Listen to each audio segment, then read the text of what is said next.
Good evening and welcome. I'm so glad you're here. Tonight, we'll spend a little quiet time together with an anxious, restless mind and how to let the worry go. Before we begin, if you'd like, tell us where you're listening from tonight. There's a quiet comfort in knowing we're keeping each other company in the dark. You made it to the end of another day. That is no small thing. Most of us carry the day to bed with us, the things we said and the things we didn't, the small worries that grow louder once the lights go out. Tonight, you can set some of that down, slowly, gently, one soft thought at a time. There's no hurry, and nothing is expected of you. You don't need to follow closely. You don't need to understand it or remember any of it. There is nothing to do here, and nowhere else you need to be. And if you drift off long before the end, good. That means it's working. That is the only wish for tonight. So settle in, wherever you are. Let your shoulders come down. Let your breathing slow. You're safe. The day is over now, and you are allowed to rest. You're here at Restful Minds. Whenever you're ready, let's begin. Nearly 2,000 years ago, in a quiet house outside Rome, a lamp was still burning long after everyone else had gone to sleep. An old man sat at a plain wooden table, a single candle beside him, writing a letter. He wrote letters often, late at night, to a younger friend who lived far away. A friend who was anxious and busy and could not always sleep. A friend, in other words, a little like you. His name was Seneca. He had lived a long and complicated life by then. He had been rich and powerful and close to the very center of Rome. He had also been sick for years and sent away into exile, and had watched fortune give and take almost everything a man could have. If anyone knew what it was to lie awake at night, turning worries over in the dark, it was this man. And so, at night, he wrote. Not grand speeches, just letters. Quiet, honest letters to one worried friend about how to carry a human life a little more gently. These letters were real. He wrote more than 100 of them over the last years of his life. To this one friend, a younger man named Lucy, far away, busy with the world, and trying, like most of us, to become a little wiser than he was the day before. Seneca did not write to impress him. He wrote the way you write to someone you love who is struggling, plainly, patiently, returning, again and again, to the few things that actually help, and a letter is a quiet thing. It is read alone, often late, in a small pool of lamplight, in the reader's own silence. Across all these centuries, that is still how his words come to us, quietly, at night, to one tired person at a time. To you, tonight, picture the room with me. There is no hurry. We have all night. The house is still. Outside, the hills are dark, and the night is warm, and somewhere far off, a dog barks once and then thinks better of it. Inside, there is only the small sound of the pen, and the soft light of the candle, and an old man thinking carefully about what his friend most needs to hear, because his friend, like so many of us, was a worrier. He worried about his work, and his standing, and what people thought of him. He worried about money, and the future, and 100 things that might go wrong. He carried it all day, and then he carried it to bed, and there, in the dark, with nothing to do about any of it, the worries grew louder, the way they always do when the lights go out. Seneca knew this friend well. He knew the shape of an anxious mind from the inside, and he did not scold him for it. He never once told him to simply stop worrying, the way people do who have never truly worried themselves. Instead, he did something kinder. He sat with him, in words, across all that distance, and he tried to loosen the grip of the fear. One gentle thought at a time. That is what we are going to do tonight. You and I, the same slow, kind thing. We are going to take the anxious mind, your anxious mind, tired from the long day, and we are not going to fight it. We are not going to wrestle the thoughts down, or argue with them, or try to force them into silence. That never works. You have tried it on 1,000 nights, and the harder you push a worry away, the harder it pushes back. No, tonight we are going to do it Seneca's way. We are going to gently show the mind that it is safe, that the danger it is bracing for is not here in this room, that it has done enough guarding for one day, and it, too, is allowed to rest. Let me tell you the first thing he understood, because it is the root of all the rest. He understood that most of our suffering does not happen in the world. It happens in the mind. The thing we are afraid of is almost never happening right now. Right now, in this actual moment, you are lying down, warm, breathing, safe. The disaster is not here.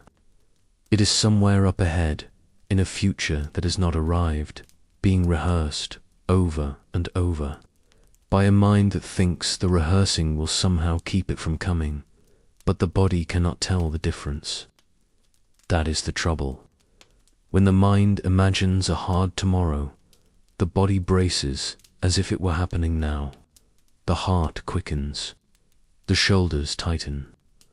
The breath goes shallow and high, and so you lie there in a perfectly safe room, in a perfectly safe night, with a body preparing for a battle that exists only in your thoughts. And because the body is braced, the mind takes it as proof. It feels the tight chest, the quick heart, and it thinks, you see, something really is wrong. So the two of them keep each other awake, each one pointing at the other as evidence. It is a small, tiring machine, and it has been running all evening, and it is running now, but it can grow quiet. Not by force.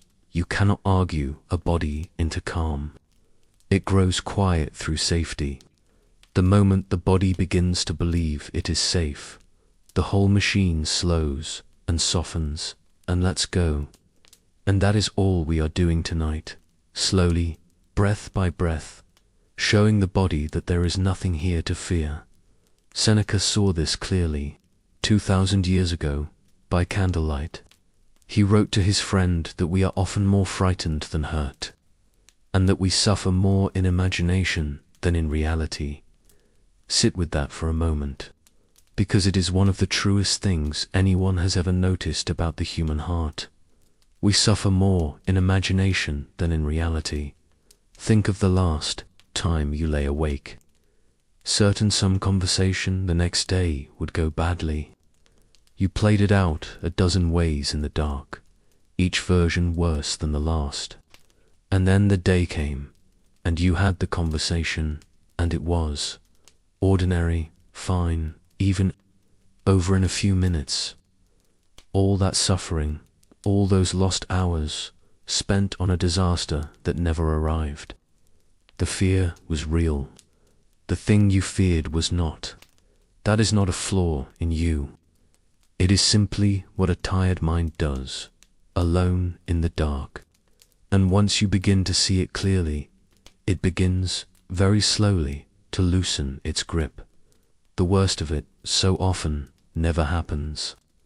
And even when hard things do come, they are rarely the exact thing we feared, in the exact way we feared it. We spend the night bracing for one disaster, and the morning brings something else entirely, or nothing at all, and all that bracing, all that lost rest, bought us nothing. I am not telling you this to scold the worry. Your mind is not foolish for doing this. It is doing it out of love, in its clumsy way. It is trying to protect you, to see the danger before it arrives, to keep you ready. It learned to do this a long time ago, and it has been on duty faithfully ever since. But tonight it can rest. There is nothing to protect you from here in the dark. And over the next little while, slowly, we are going to help it understand that. For now, just notice it, without judgment, the way you would notice that the fear is about somewhere else, some other time, and that here, where you actually are, nothing is wrong. The candle burns lower. Seneca dips his pen and writes the next line to his friend.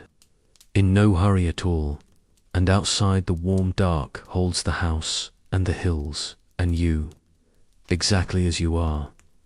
Let it be over.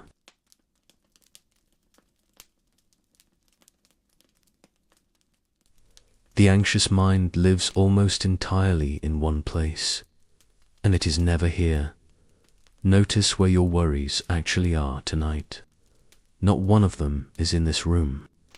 They are all somewhere else.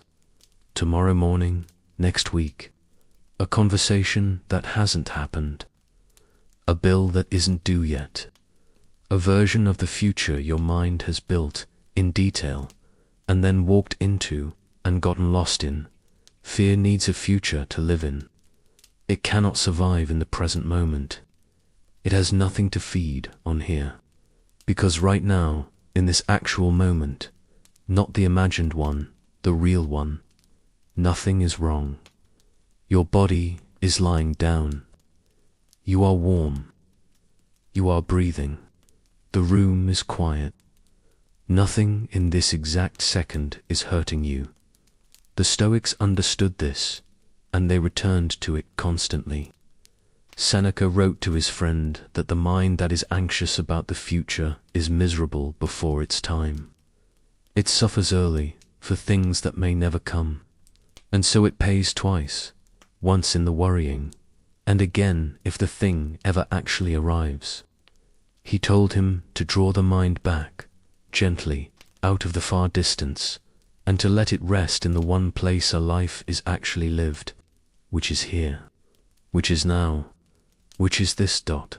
So let's come back, out of the future, into the room. Come back to your body. Feel its weight pressing down into the bed. The downward heaviness is the oldest signal of safety there is. A body only lets itself grow heavy when it is somewhere safe. Let it be heavy now. Feel the warmth of where you are lying. The particular soft warmth of a bed at night. A warmth your body has known and trusted since you were very small. Nothing is asked of you inside that warmth. It only holds you. Feel the air on your face, cooler than the rest of you. Notice how it comes in and goes out without any effort from you at all. You do not have to breathe. It breathes itself. It has been breathing itself, quietly, faithfully, your whole life, through every worry you have ever had, and it is doing it now. This is what is real, not the imagined tomorrow. This, the weight, the warmth, the breath, the quiet dark. This is where you actually are, and it is safe. Listen for a moment to the room, not for anything in particular. Just let the sounds of the night come to you without reaching for them. Perhaps the small sounds a house makes as it settles. Perhaps the wind, or the rain, or a car far away, or nothing at all but the soft, deep quiet itself. Whatever is there, let it be there. You do not have to do anything with it.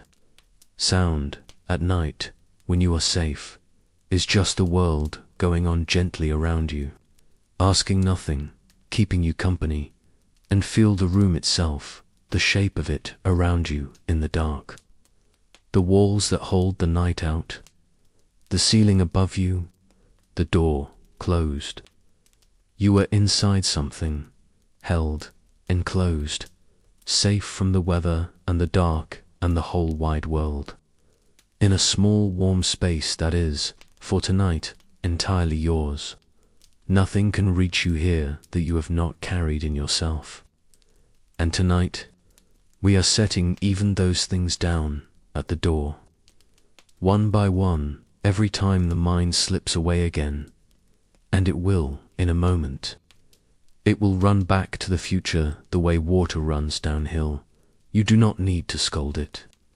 You only need to notice, gently, that it has wandered off again into a place that does not exist yet, and then, softly, bring it home, back to the weight, back to the warmth, back to the breath, back to the room. Notice, return. That is the whole practice. Not to hold the mind still by force, just to keep walking it home, patiently, as many times as it takes, the way you would walk a small child back to bed. It wanders. You bring it back. It wanders again. You bring it back again, without anger, without keeping count. Each return is a small kindness, and they add up. And slowly the mind learns that home is safe, and stops running quite so far. And if you would like something simpler than a room to come back to a single breath. The breath is the one part of you that is always, only, now. You cannot breathe yesterday's air or tomorrow's. Every breath happens in the present, the one place fear cannot follow, because fear needs a future, and the breath has none. So when the mind runs ahead into the dark, follow the breath back instead, not controlling it, just noticing it. The cool air coming in, the warmer air going out, a small, quiet wave, rising and falling, that has not once left the present moment in your whole life. Rest your attention on it lightly, the way a leaf rests on moving water. And each time your attention drifts, the breath is still there, still now, still waiting to carry you gently home. There is nothing you need to solve out there in the future tonight. You could not solve it now, even if you tried. The future is not here to be worked on. It is only here to be imagined, and imagining it in the dark has never once made it better. It only steals the rest you need to meet it well. Here is something worth knowing, lying here in the quiet. Every moment you have ever actually lived, you lived here in a present just like this one. Not one thing that has ever happened to you happened in the future. It happened in a now, and you were there for all of them, and you are still here, which means the present has carried you safely through every single moment of your whole life. It is the most trustworthy place there is. The future has never once held you. It cannot. It is not real, but the present has held you, without fail, from your very first breath to this one. So when the anxious mind offers you the future, crowded with dangers, remember that it is offering you a place that has never kept you safe, because it never could. And when you come back to the present, you are returning to the only ground that has ever actually borne your weight. It is bearing it now.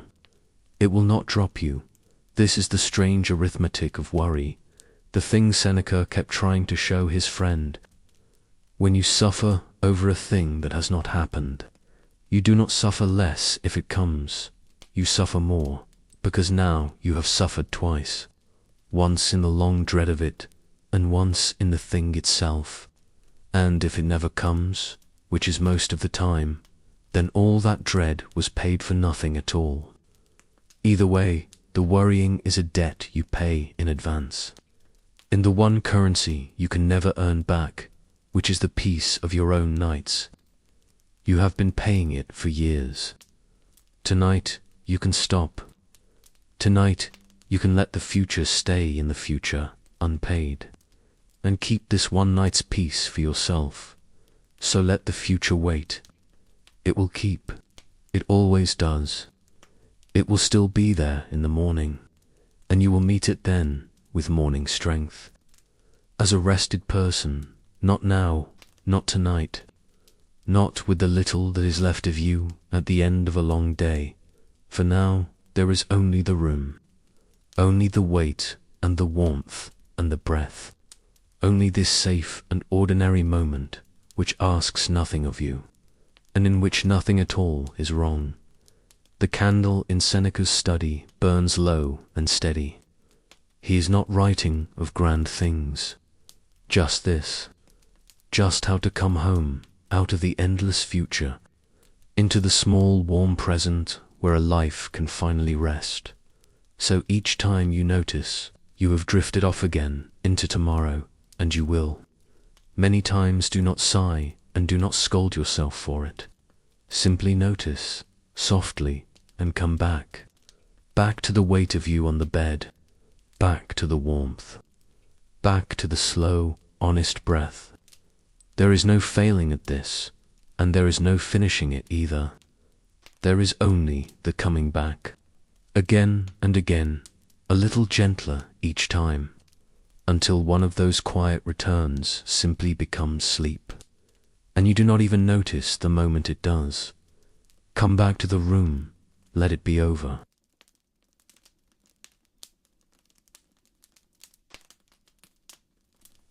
An anxious mind is never alone. The body is always with it, holding on. All day, without your permission, your body has been standing guard. You may not have noticed, because it is so used to doing it. But somewhere in you, a muscle has been clenched since morning, braced against a blow that never came. The anxious mind sends the order, and the body obeys and holds and holds. Long after there is anything to hold against, let's find where you are still holding, and let's let it go. Slowly, one place at a time. There is no danger here tonight, and the body is allowed to learn that. Begin with your jaw. So many of us carry the whole day there, teeth quietly pressed together, holding back the words we did not say, bracing against the hours. Let it unclench. Let the lower jaw grow heavy and drop just a little, until the teeth are no longer touching. Let the tongue rest soft in the mouth. It is a small thing, the jaw, but when it lets go, something deeper in you understands that the day is over. Now your forehead, and the small space between your eyebrows, where worry gathers and draws itself into a knot. Let that space grow smooth. Let it widen and soften and open. Let the eyes rest heavy in their sockets, no longer scanning, no longer watching for what might go wrong. There is nothing to watch for tonight. You may close the WATCHTOWER dot. Come down to your shoulders. Feel where they have crept up all day. Toward your ears, a body's oldest way of protecting itself, hunching to guard the soft places. Let them fall. Let them drop away from your ears, down and back, heavy, released. Feel the whole width of your back settle into the bed behind you. The load your shoulders have been carrying is not theirs to hold tonight. Let it slide off, into the mattress, into the dark. Now your chest. This is where anxiety so often sits, tight and high. The breath held shallow just beneath the collarbone, as though bracing itself. Let the chest soften. Let it open and widen, and let the breath drop lower, down into the belly, the way it does when you are truly at ease. You do not have to make this happen. You only have to allow it. Each breath a little lower, a little slower, a little softer, and your stomach, your belly, where fear ties its oldest knot. So many of us hold ourselves tight there without ever knowing it, a lifelong clench against a danger we can no longer name. Let it go soft. Let the belly rise and fall freely with the breath, round and easy, unguarded. A soft belly is the body's surest sign that it feels safe. Give yourself that sign tonight. Tell the body, through this one small softening, that the danger has passed down through your arms, all the way to your hands. Notice if they are curled, even loosely, as though still holding something. Let the fingers uncurl. Let the hands fall open, palms soft, empty. There is nothing left for them to grip tonight. An open hand is a hand at peace, and your legs and your feet, which carried you through the whole long day, let them grow heavy and still. Let them sink. Their walking is done. There is nowhere left to go tonight but down into sleep now. If you like, let the breath carry the last of it away. Take one slow breath in, not deep, just easy, drawing it gently down into that softened belly, and then let it go. A long, slow breath out, and let the body sink a little as the air leaves, as though the out-breath were carrying a small weight out of you and off into the dark. In again, easy, and out, longer, slower, sinking. With each breath out, a little more of the day leaves you, a little more of the holding released. There is nothing to force here. The out-breath knows how to let go. It has been doing it faithfully your whole life. Just follow it out and let a little more of you settle each time down toward the quiet. Feel how the whole body, released, grows heavier and warmer and quieter. This is what a body does when it finally believes it is safe. It stops guarding. It stops bracing. It lets go of a vigilance it has held, perhaps, for longer than you can remember, because that is the thing about the guard your body keeps. It was never foolish. Long ago, it learned that bracing might keep you safe, and it took up its post, and it has stood there faithfully ever since. Through 1,000 nights, refusing to rest in case you needed it. It has been so loyal and so tired. Tonight you can thank it, quietly, and tell it the watch is over. Not forever. Just for tonight. It can lay its weapons down. It can sit by the fire. It can sleep and trust that nothing will come. Because nothing is coming. There is only this dark, warm, safe room. And a body finally allowed to stop holding on. Your body has known this ease before, even if it was long ago.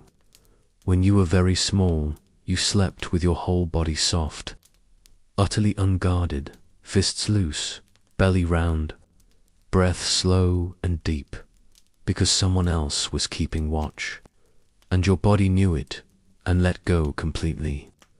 That knowing did not leave you. It is only buried under years of standing your own guard. Tonight you can find it again. You can be both the one who keeps watch and the one who is kept telling your own tired body, the way someone once told you, long before you had words for it, that it is safe now, that you have it, that it can sleep. Seneca reminded his friend that the mind and the body are not two strangers, but one life, and that a mind at war cannot rest in a body that is braced, nor a body soften while the mind still fears. They come home together, or not at all, so we have brought them home together tonight. The mind back from the future into the room, and the body released from its long guarding into the bed. And here is a small thing worth keeping, for the nights when the mind will not listen. You do not always have to calm the thoughts first. Often the anxious mind is too loud, too fast, too frightened to be reasoned with, and the harder you try to think your way into calm, the further it runs. But the body has a quieter door. When you soften the jaw and drop the shoulders, and let the belly go loose, and let the breath fall slow, the body begins to send a different message upward, not the alarm it sent all day, but a new one. We are safe. And the mind, which trusts the body far more than it trusts your arguments, begins, slowly, to believe it. You cannot always talk yourself calm, but you can almost always soften yourself calm. That is what we have just done. We came in through the body's quiet door and left the loud one closed behind us. There is nothing left to hold, nothing left to brace against, nothing left to guard.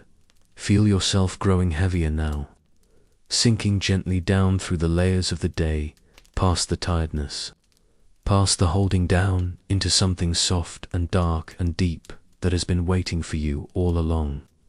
Each slow breath lowers you a little further. There is no bottom you need to reach, and no effort to make, only the slow, quiet sinking of a body that has finally, completely let go. You can put the guard down now. Let it be over now.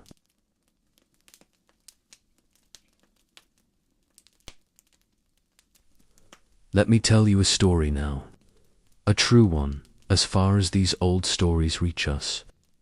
There is nothing you need to remember in it. Just let it come to you, the way a story comes when you are half asleep and someone kind is telling it. Long before Seneca was an old man writing calm letters by candlelight. He was not calm at all. He was in the middle of the worst thing that had yet happened to him. He had been rich and admired and rising in Rome, and then, almost overnight, it was taken. He was accused of something, caught in the endless quarrels of powerful people, and sent away, exiled, torn out of the only life he knew, and put on a ship to the island of Corsica, a rocky, wind-scraped place at the edge of the map, far from Rome, far from his family, far from everything he had built. Imagine the nights, at first. A man who had everything, lying awake in a stone room on a strange island, listening to a sea he did not know. Everything he had worried about losing, he had now lost. Every disaster he might once have lain awake dreading had, in a sense, arrived. His name was ruined. His future was gone. He did not know if he would ever be allowed home. If anyone had reason to be devoured by anxiety, night after night, it was this man. In those first months, on that cold island, and yet, this is the part worth carrying into sleep with you. He did not let it destroy him. Slowly, on that island, with nothing left to protect and nothing left to lose, he began to find a strange and unexpected peace. He read, in the long quiet hours. He looked at the stars, really looked the way you can only look when nothing else is demanding your attention, and studied the slow wheel of the sky, and found in its vastness something that made his own troubles seem smaller and lighter to carry. He walked the bare hills. He watched the sea, which did not care about Rome, or his name, or any of the things that had seemed so enormous a year before. The sea only moved and shone and went on, the same as it had for 10,000 years before he came, and would for 10,000 after he was gone. There was a strange comfort in being so small beside it. Day by day, the island stripped his life down to its plainest shape, a little food, a little work, the sky, the sea, and his own quiet mind. And he discovered, to his surprise, that the plainest shape of a life was enough, that it had perhaps always been enough, and that all the rest, all the things he had lain awake so afraid of losing, had been weight. He had mistaken for wealth, and he came to understand something there, in exile, that he would spend the rest of his life trying to pass on to his anxious friend. He understood that most of what we are terrified of losing was never truly ours to begin with.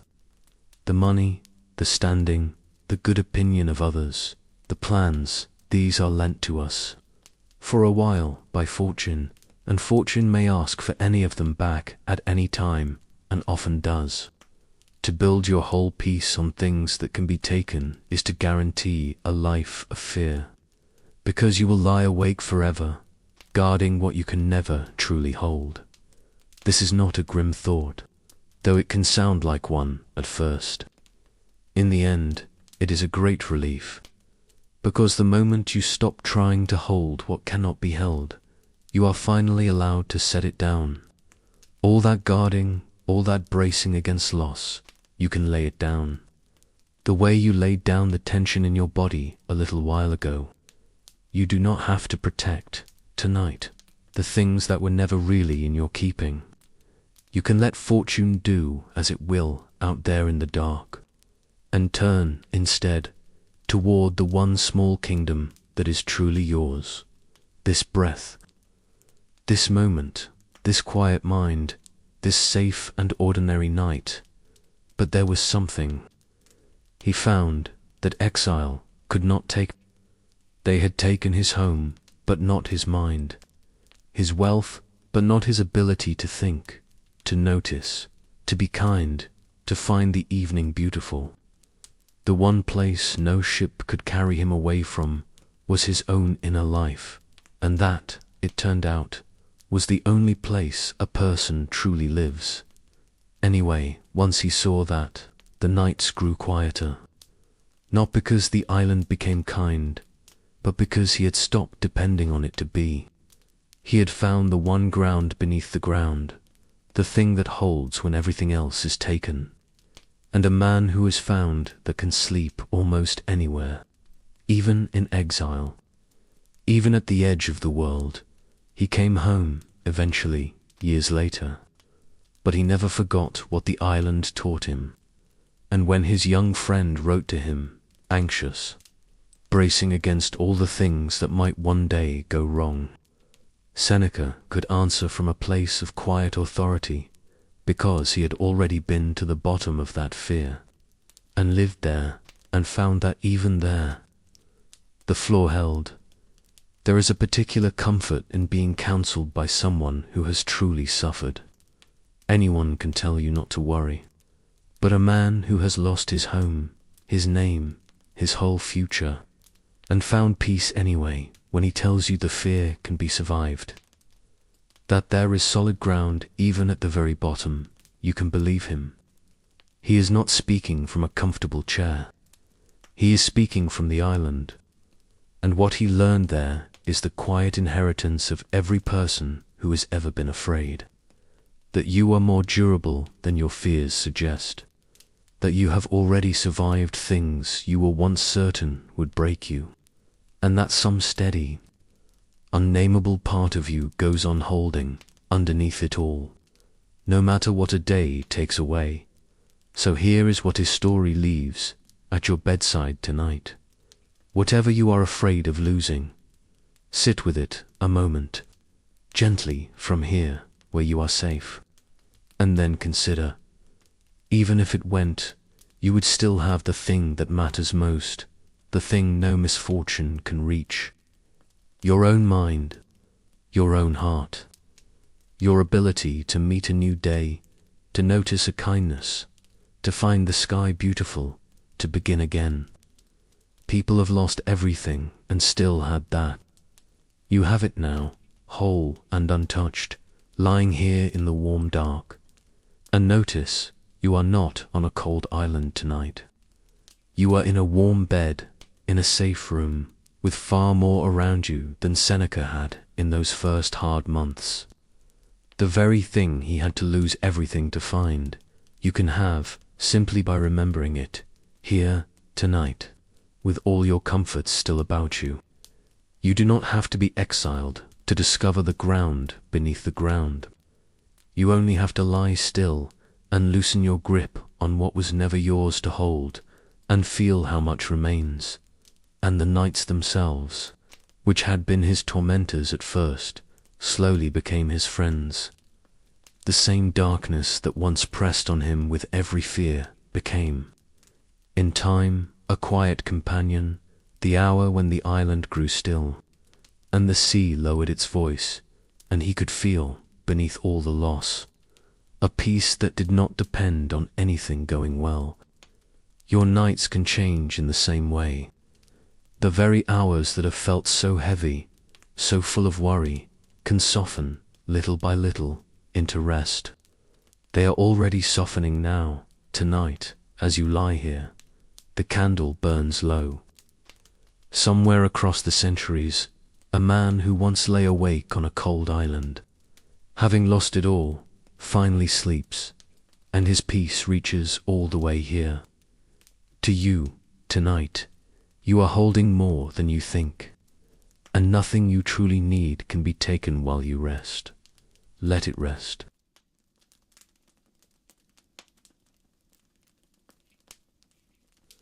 Underneath so much of our worry, if we look gently, there is a single quiet demand.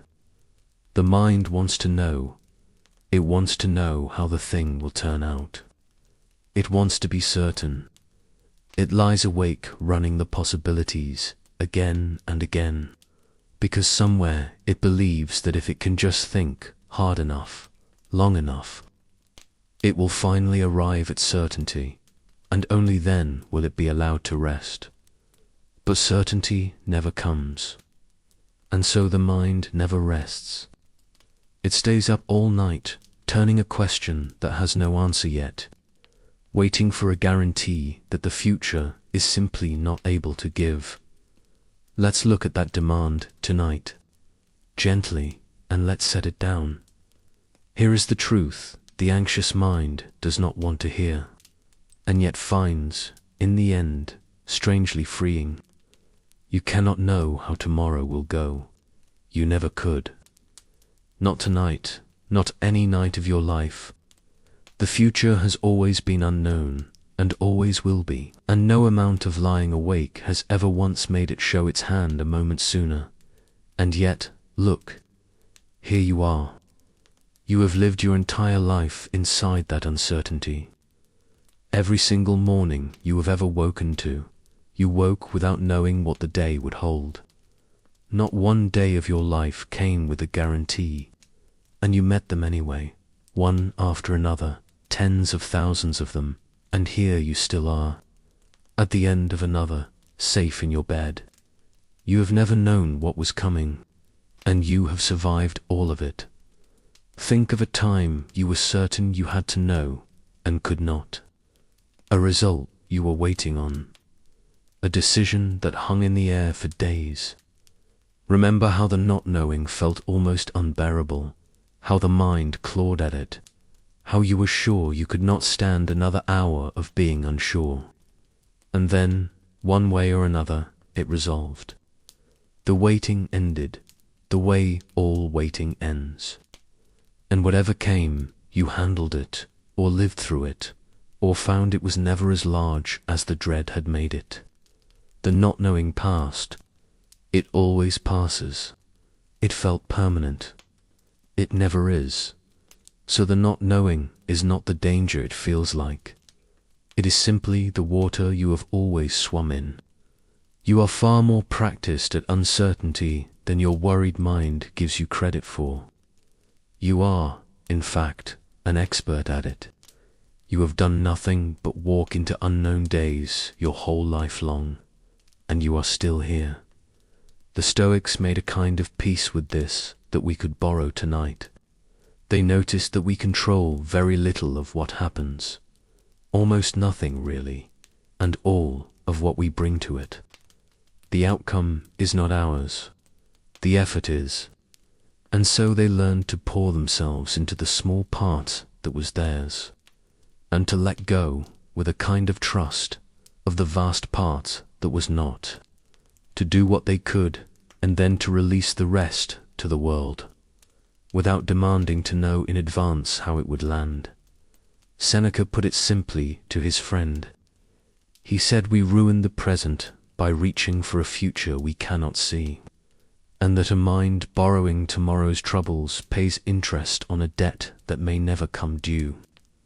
Better, he said, to meet each thing when it arrives, with the strength that arrives alongside it, than to exhaust ourselves rehearsing 100 futures, 99 of which will never happen. So tonight, you have permission to not know. Feel what that permission does. You do not have to solve it tonight. You do not have to see the ending. You do not have to have the answer before you are allowed to sleep. You can lay the whole question down unanswered, right here, and pick it up again in the morning if it still needs carrying. It will keep. Questions are patient. They do not spoil overnight. Let the not knowing be soft instead of sharp. Let it be an open field instead of a cliff edge.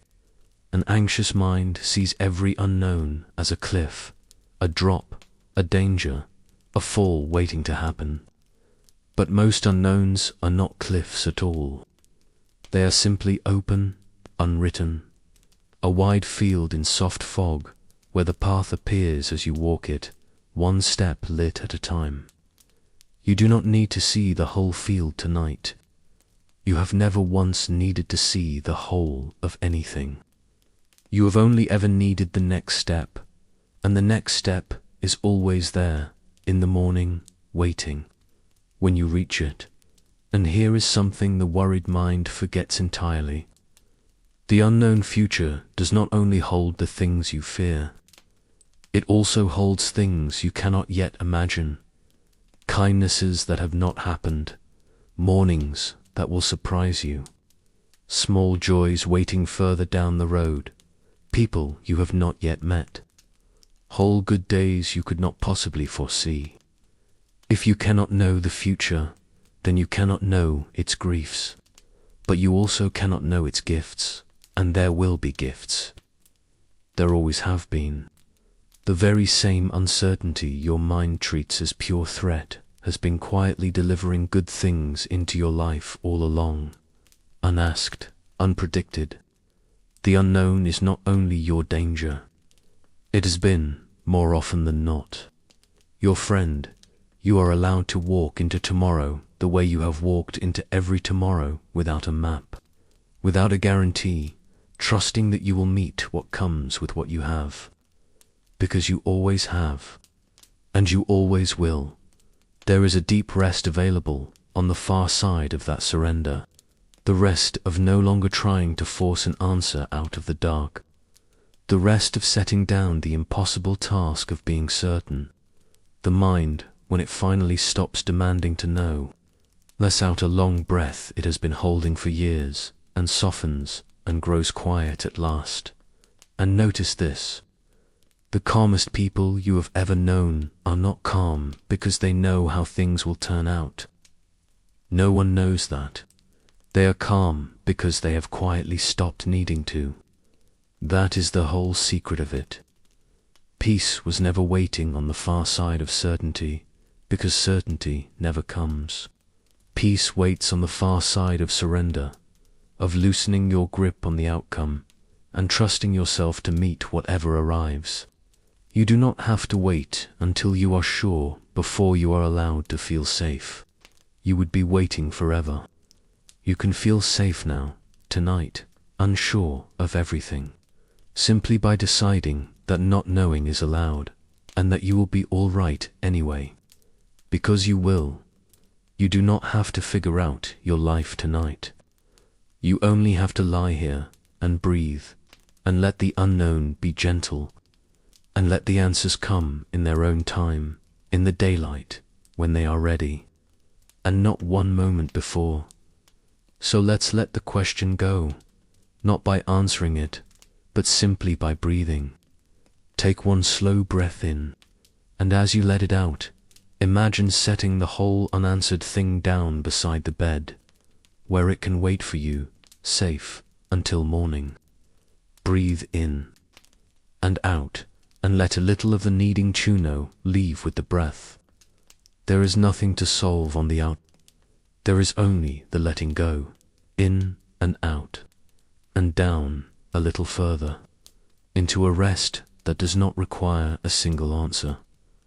The candle in Seneca's study flickers and steadies and burns on into a night whose ending he cannot see either, and he sleeps anyway, not because he knows how it all turns out, because he has made his peace with not knowing. And so, tonight, can you let the question go, just for now? Let it be over.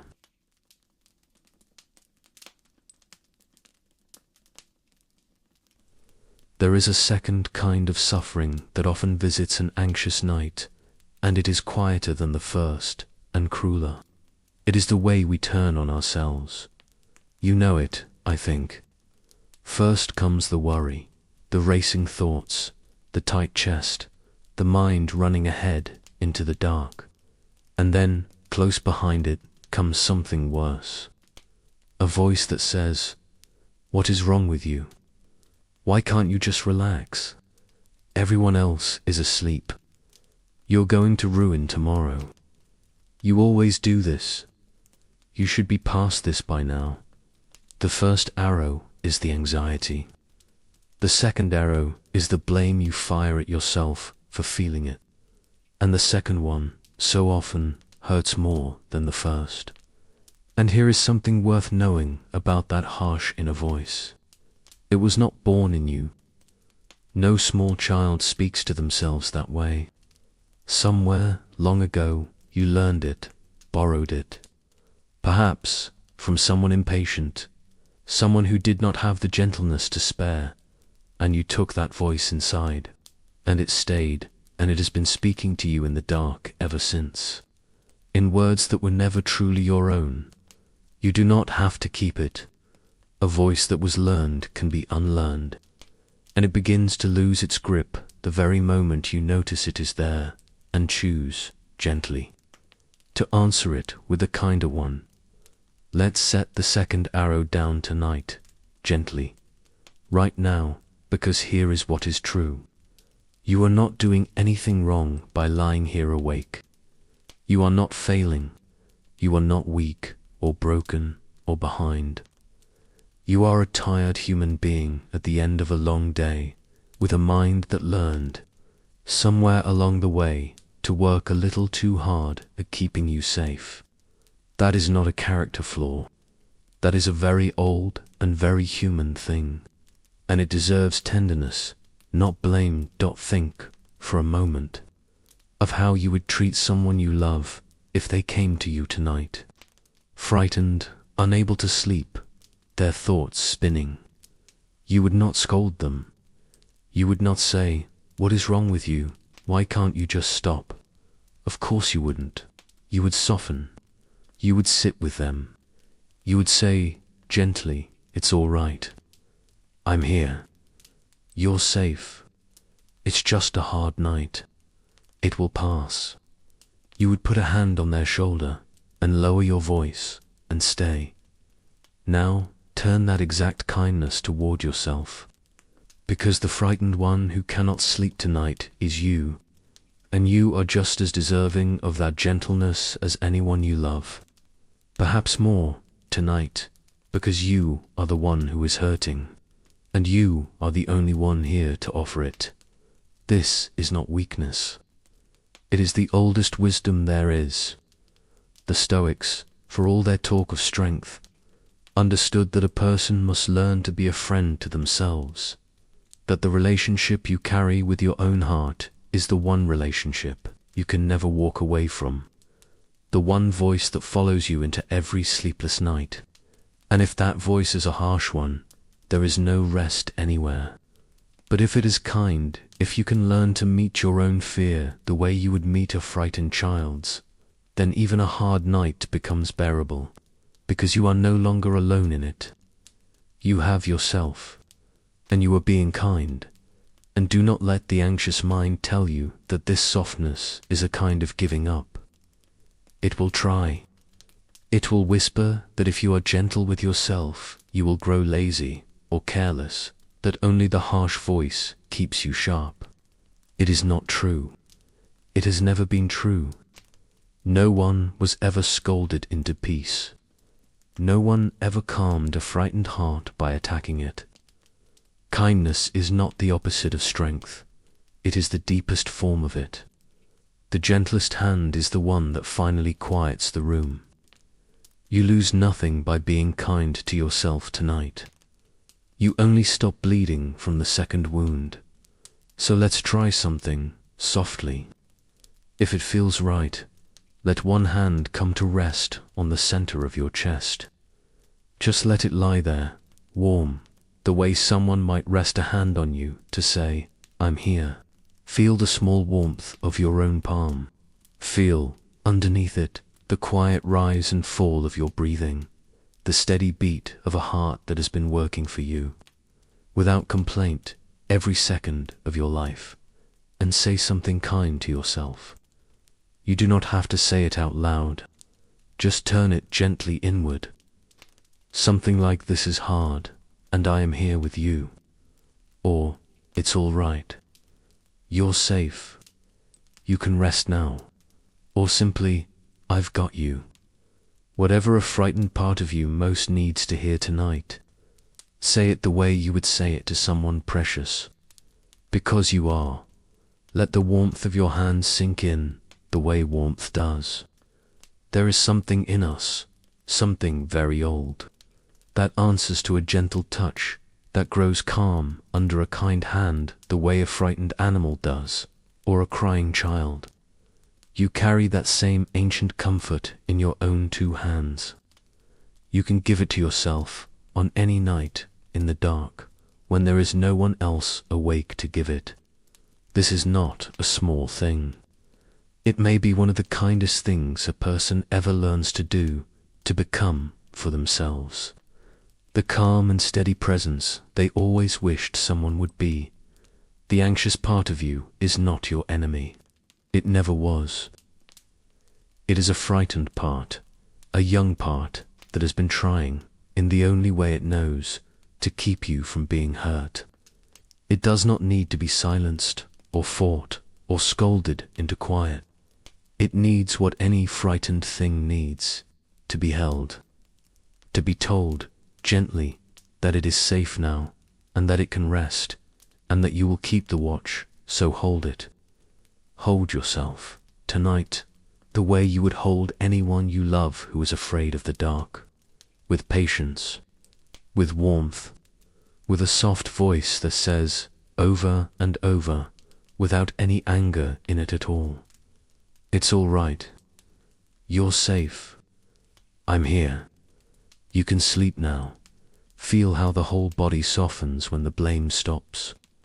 How much of the tension was not the worry itself, but the war you were waging against yourself for having it. When that war ends, when you finally take your own side, something in you lays down its arms, and grows quiet, and lets itself be comforted at last. Notice that you cannot be at war and at rest at the same time. All this time, part of the exhaustion has been the fighting, the anxious part running, and the critical part chasing it, scolding it, demanding it stop. Two parts of you, both tired, both frightened, tearing at each other in the dark. Tonight, let them make peace. Let the critic sit down. Let the frightened one be held. Let the whole quiet civil war inside you finally end, so that every part of you can rest, at last, on the same side. Your side, there is no one watching to see whether you have earned this kindness. You do not have to earn it. It is not a reward for a calm mind, or a good day, or a life well managed. It is simply yours, the way it belongs to every frightened creature, for no reason other than that you are here, and you are hurting a little, and kindness is what hurting things need. Take it. It was always allowed. You have been so hard on yourself for so long. Not tonight. Tonight, you are on your own side. Tonight, you are gentle with the one who cannot sleep.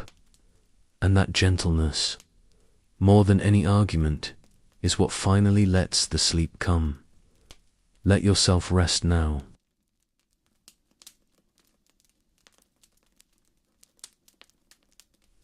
There is a particular loneliness to being awake in the dark, worried, while the world seems to sleep. It has its own flavor, that loneliness. The house is silent. The street is silent. And somewhere in you a small voice says, everyone else is asleep.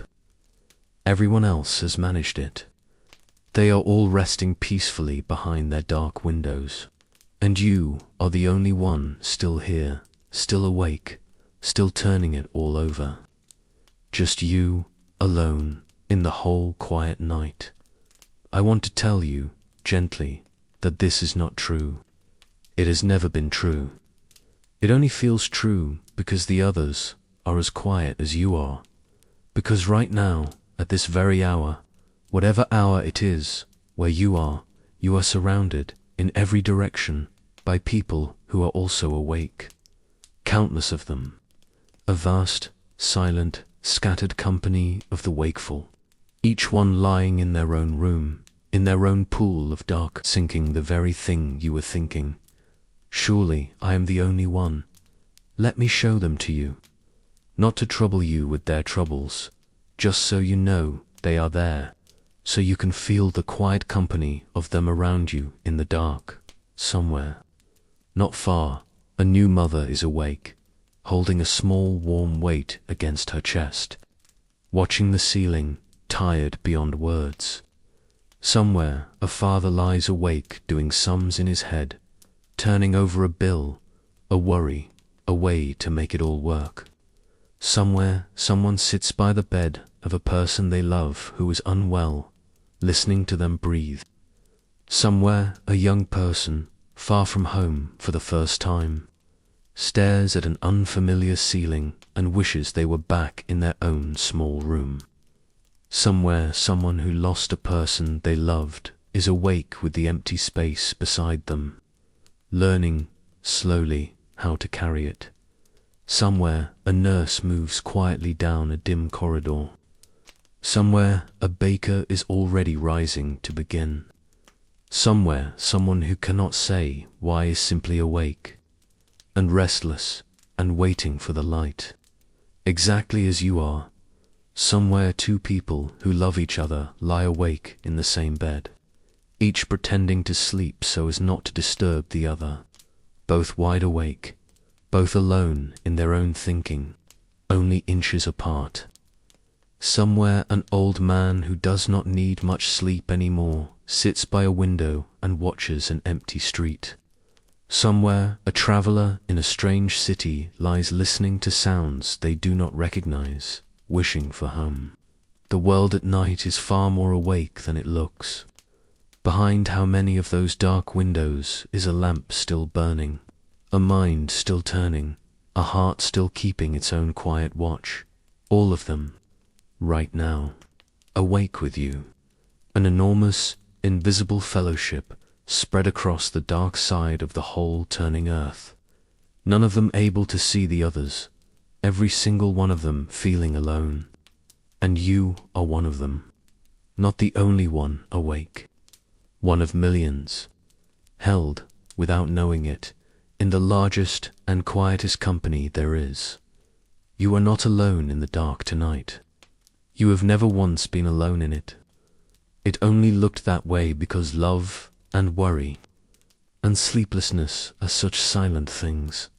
Isn't that a strange and tender thing? That the very feeling which makes you feel most alone is, in truth, the thing you most deeply share. Everyone who has ever lain awake, feeling like the only one was, in that exact moment, joined to every other person who ever felt the same. Your loneliness tonight is not a wall between you and the world. Turn it over, and it becomes a doorway into the oldest human company there is. The thing you thought set you apart is the very thing that binds you to everyone who has ever lived. No one escapes the anxious dark, and so no one, in the end, truly faces it alone, and it goes further back than tonight, further than you can imagine, because every human being who has ever lived has lain awake, at some point, afraid. Every one of them. The people in the oldest stories, the ones who built the first houses and lay awake inside them, kings in their palaces and shepherds on the hills, all of them at some hour, staring into the dark with a heart that would not slow. This is not new. This is not yours alone. This is one of the oldest and most human things there is. perhaps the most human. To be a creature who can love, and who therefore fears, and who lies awake in the dark turning it over, is simply what it is always meant to be one of us. Seneca lay awake. That is half the reason he wrote those letters, because he knew the anxious dark from the inside, knew it intimately, across a whole long life. Marcus Aurelius, who ruled the entire Roman world, lay awake in his tent, unable to command his own racing mind. The wisest and the strongest and the most beloved people who ever lived all knew this exact feeling, this precise loneliness that you are feeling now. You are in remarkably good company. You always have been. And there is a deep comfort hidden in that, if you let it in. Your anxious night is not a sign that something is wrong with you. It is a sign that you are human. It is the toll that a feeling heart pays for being a feeling heart. Every person who ever lay where you are lying now felt exactly this, and nearly every one of them, in time, closed their eyes and let go and slept. As you will. As you are about to dot, think of it. Those letters Seneca wrote, what were they, really? They were one worried person reaching across a great distance to another, to say, I know. I have felt it too. You are not alone in this. Here is something that helped me.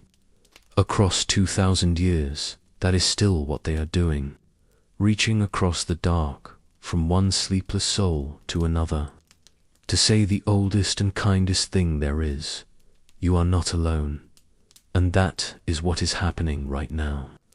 Tonight, between you and this quiet voice. We are sitting up together in the dark, you and I, the way tired people always have. You are not listening to this alone, and you are not lying awake alone. Wherever you are, whatever you are carrying tonight, there is company all around you, seen and unseen, near and far, across the room and across the centuries. A whole world of hearts, awake and worried and tender, all breathing through the same dark toward the same coming light. Feel them around you now, not as a crowd, as a warmth, a vast, gentle, invisible company, all of you resting, or trying to, together. You can let yourself be held by that. You can let yourself be one small, safe part of something enormous and kind.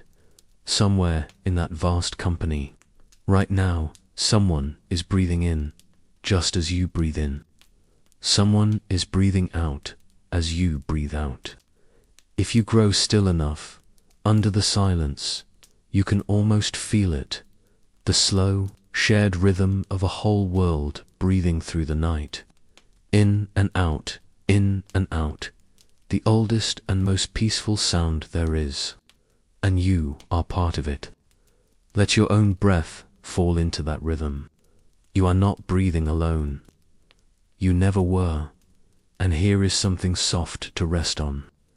Sleep is moving across the earth right now, the way it always is, a slow, dark tide, following the night around the turning world, taking them under one by one. The new mother will drift off between one breath and the next. The worried father's sums will blur and soften into dreams. All across the dark minds that were racing are going quiet, and bodies that were braced are going heavy, and the great nightly letting go is happening in a million rooms at once. That tide is coming for you too. You do not have to swim out to meet it. You only have to float and wait and let it reach you where you lie. It always does. It is nearly here. You are not the only one awake, and you will not be awake much longer. Soon you will join the far greater company, the ones already sleeping, and the dark will hold you just as gently as it holds them. You were never alone in this. Not for a moment. Not tonight. Let it be over.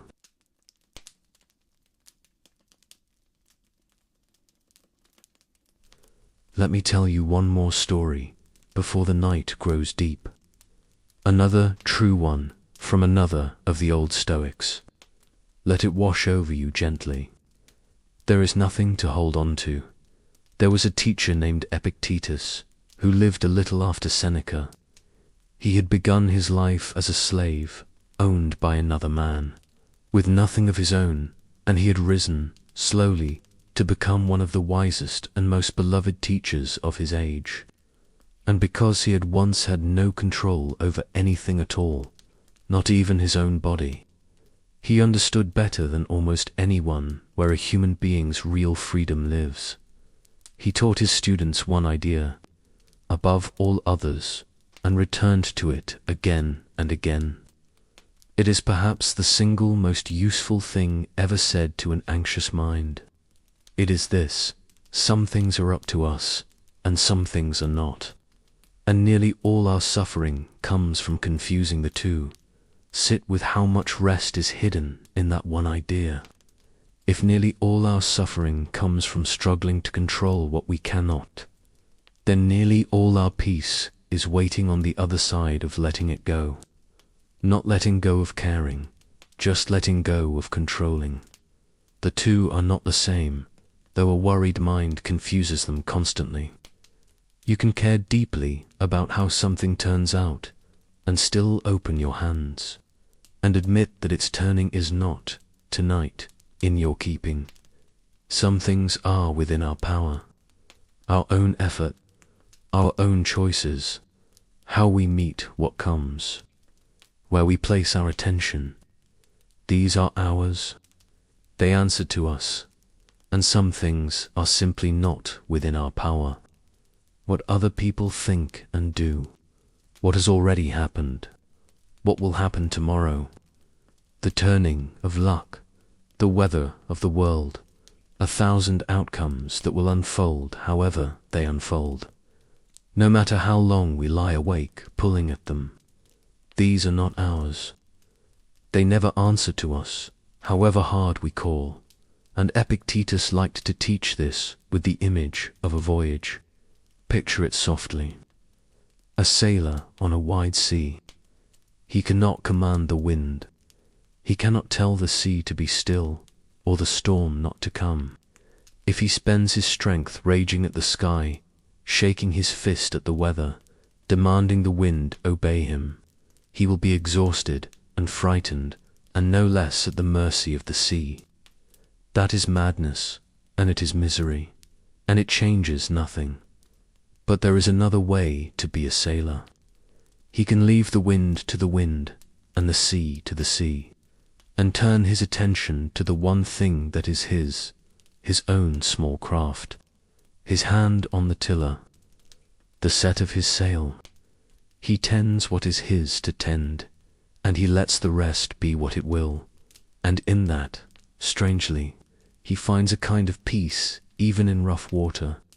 He is not fighting the ocean. He is simply sailing his boat through it as well as he can, and letting the ocean be the ocean. Do you see how much of anxiety is raging at the wind? So much of what we lie awake straining against is weather. It is the sea. It is entirely outside our small boat. The choices other people will make, the way a thing will turn out, the opinion in someone else's head, the shape of a day that has not come. We cannot touch any of it from here, and yet we pull at it all night, as though worry were a rope that could drag the whole ocean into place. It never has been. It never will be. And the pulling only wears us out for the sailing we must do tomorrow. But here is the freedom in it, the gift Epictetus was trying to hand to every anxious heart. When you set down everything that is not yours, and it is most of it, what remains is small and light and entirely within your power. Not the outcome, but your effort. Not tomorrow, but how you meet it. Not what the storm does, but how you tend your own sail. You are responsible for your boat. You were never responsible for the sea, and you are allowed, tonight, to stop trying to be.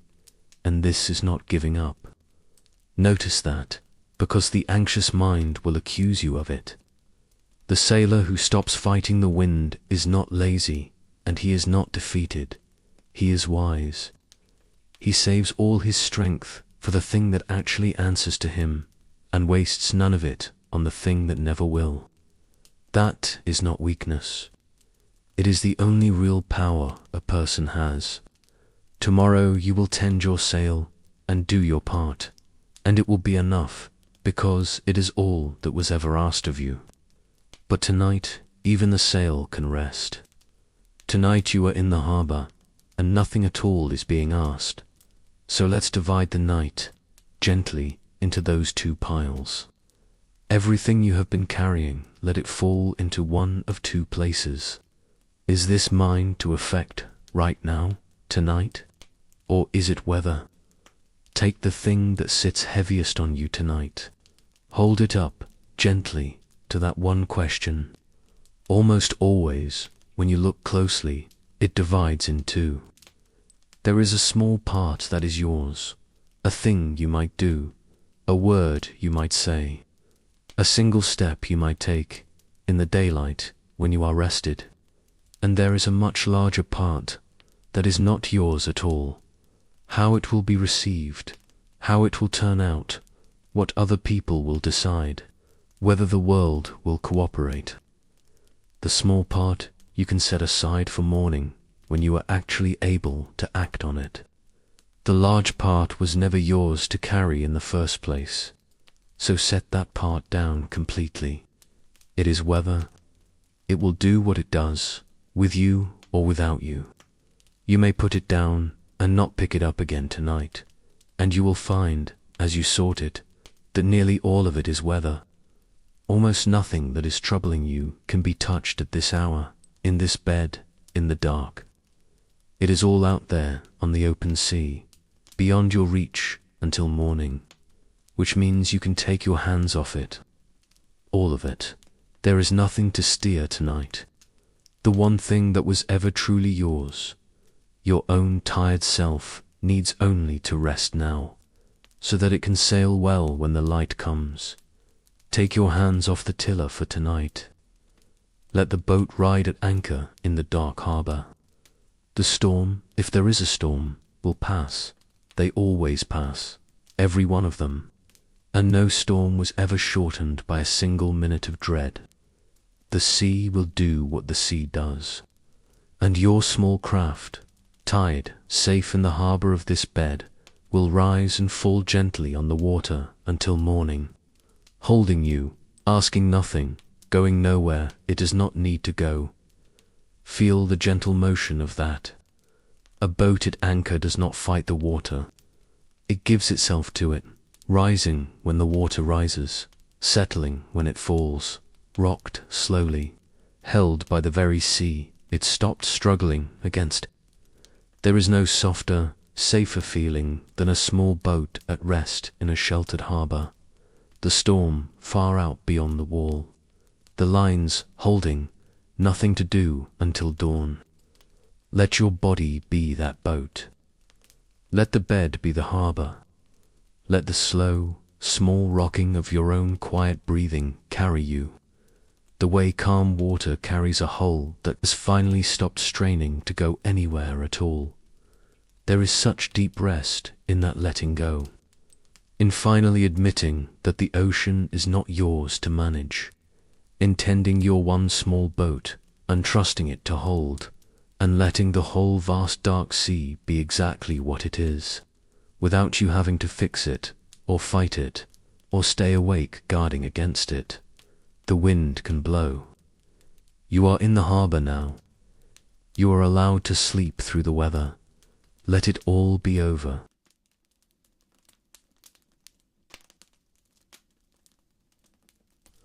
There is one more gift the anxious mind refuses itself, and it is the simplest of all. It keeps trying to solve tomorrow tonight, with the one version of you least able to solve anything. Think about who is lying here right now.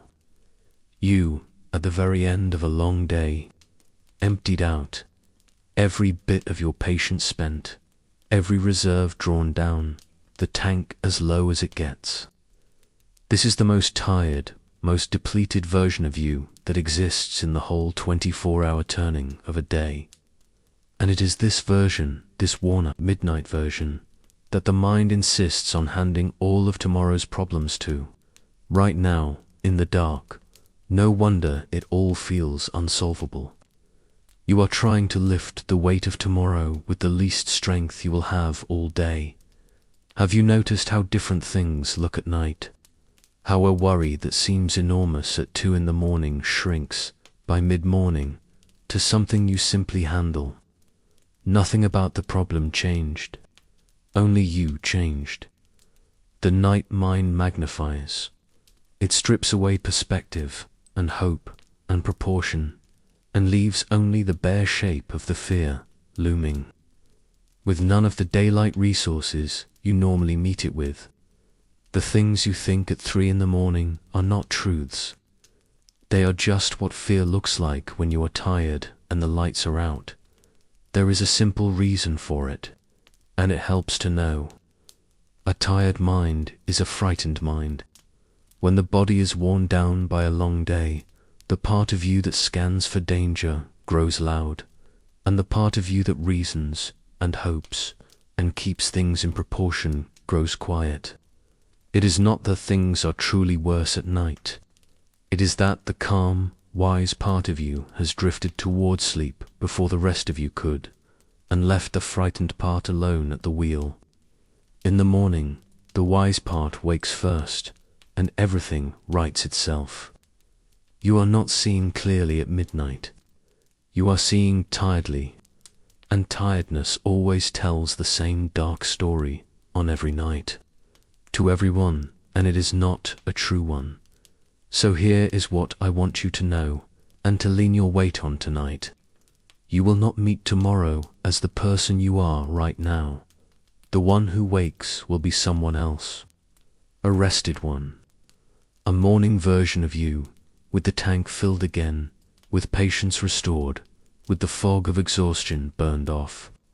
That person, tomorrow's you, is far more capable than the tired one lying here in the dark. They will look at the very thing that feels crushing right now, and they will be steadier, clearer, stronger. They will have resources you simply do not have at this hour, because you have spent them, and only sleep can give them back.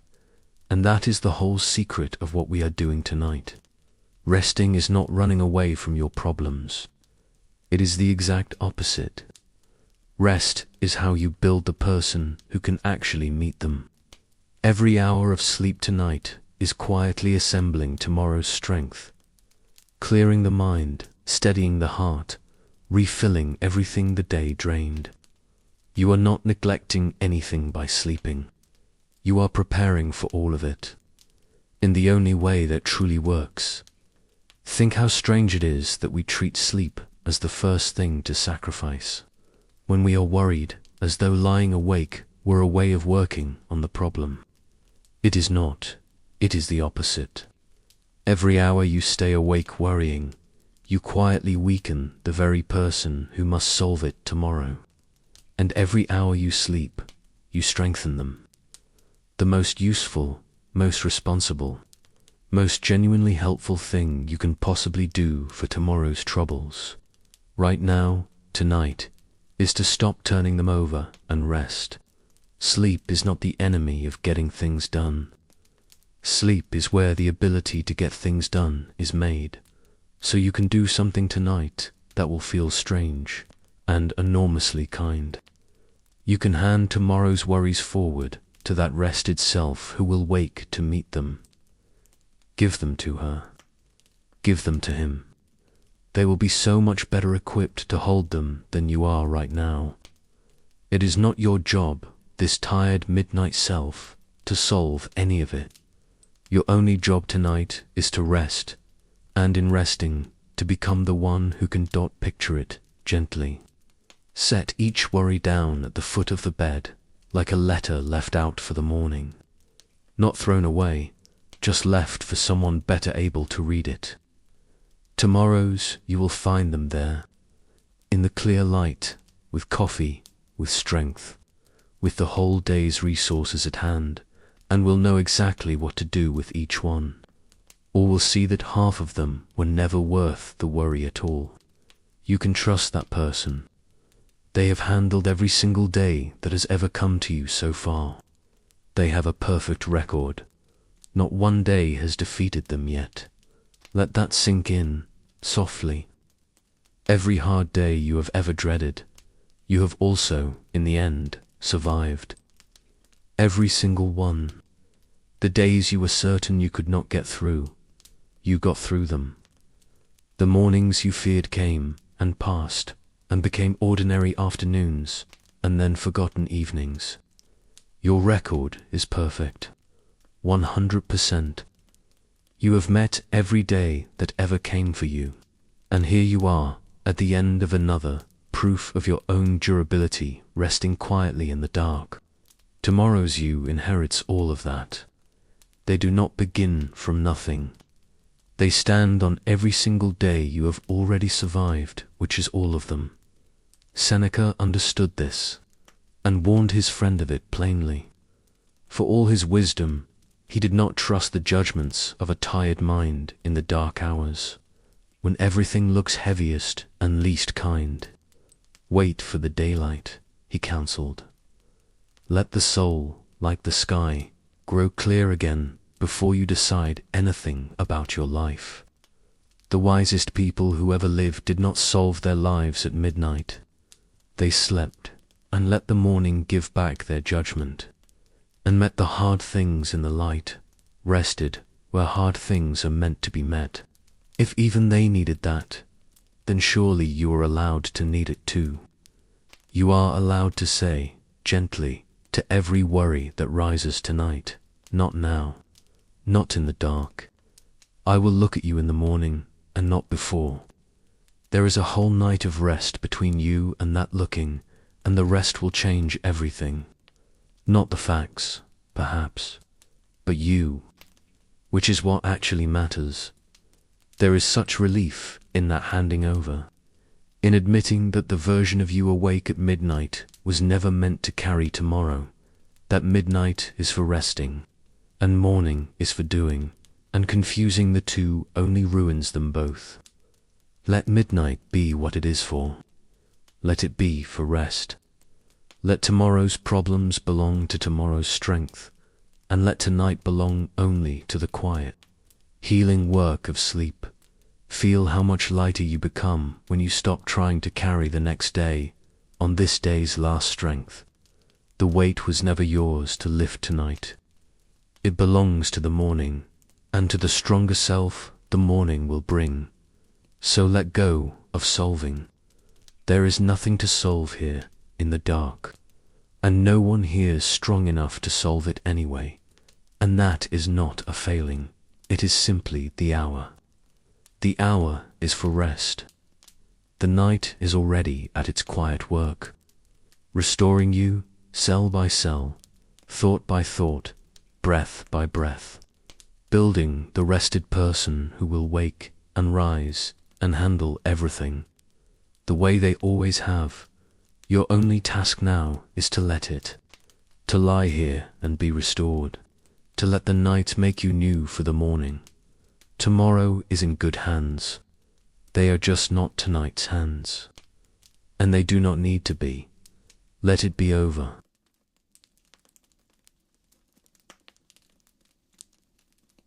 We can grow quieter now. The teaching is done. There is nothing left to understand tonight. From here, there is only the slow settling into sleep, and you do not have to do anything for it but let it come. Let's go back, one last time, to the room where we began, to Seneca and his candle and his letter. It is very late there now. The house has gone completely still. The last sounds of the evening have faded, one by one, until there is only the small, steady flame, and the old man, and the quiet. The kind of quiet that comes only very late, when even the wind has settled, and the last cart has long passed on the road, and the whole world seems to be holding one soft, gentle breath. You may have a quiet like that around you now, wherever you are lying. The late hush, the sounds of the day all gone. If you grow still, you can almost hear the silence itself, deep and soft, like a hand laid gently over the whole house. Let that quiet in, let it settle over you, the way it settles over his room, 2,000 years away, and yet, somehow, the very same quiet. He has come to the end of the letter. He has said what he wanted to say to his friend, the few true things, the things that help. And now he sets down the pen, slowly, without hurry. His hand is tired, and the words are finished, and there is nothing more that needs saying tonight. He looks at the page for a moment in the candlelight. Then he sets it aside, to be sent in the morning. The work of the day is complete. Whatever he did not finish will keep. Whatever he could not solve will still be there when the light returns, and he will meet it then. For now, there is only the putting down of things. And this is what I would like you to do too, now, alongside him. To set down your own letter, the long letter of the day, all the things you said and thought and carried, all the words written and unwritten. Set the whole page of it aside, gently, to be dealt with in the morning, if it needs dealing with at all. There is no more writing to do tonight, no more thinking to think. The day asked a great deal of you, and you gave it, and now it is over, and the page is full, and you may close the book on it. Feel what it is to be finished, not finished with everything, just finished with today. Today is complete. You carried it all the way to its end, and here you are, at the far edge of it, with nothing left owed. Whatever tomorrow holds belongs to tomorrow. Tonight, the only word left to write is the quiet one you write with your whole body when you finally let go. Rest. Watch the candle with him for a moment. The small flame, leaning and steadying in the dark. There is something in a candle flame that the mind loves to rest on. It asks nothing. It simply burns, softly, and moves, and gives its little light, and will go out when it is time, without any fear of going out. Let your attention rest there, on that soft, imagined light. Let it be the only thing in the whole world for a moment. The gentle gold of it, the way it wavers and holds, the dark all around it, patient and kind. Notice how watching a small flame slows everything down, how the breath, without being asked, begins to match its gentle rhythm, how the mind, which was racing not so long ago, grows still, just from resting on this one soft, moving light. This is the oldest comfort there is. Long before there were words, or teachings, or letters, there were people sitting quietly around a small flame in the dark, feeling safe, feeling held, letting the day go. That comfort is written very deep in you, deeper than any worry.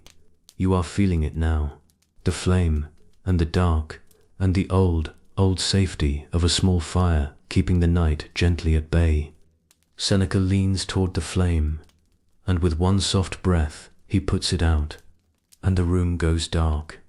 Not a frightening dark, the good dark. The dark that means the day is truly over, that there is nothing more to see, nothing more to do, nothing more required of anyone until the morning. The dark that has come at the end of every day since the beginning of the world, to say, gently, to every living thing, rest now, it is finished, rest. You have nothing to fear from this dark. It is the same dark you have slept in every night of your life. It is the dark of the deep earth where seeds wait all winter, and of the quiet hours where every living thing is restored. It does not take anything from you. It only covers you, softly, the way a blanket is drawn up over a sleeping child, and keeps you, and lets you rest. Let it cover you now. Let it be soft. Let it be kind. Let it be the end of the long day, and the beginning of the deep, sweet quiet of sleep. He lies back in that darkness, an old man at the end of a long day, his letter written, his candle out, his worries set aside for the morning, and he sleeps.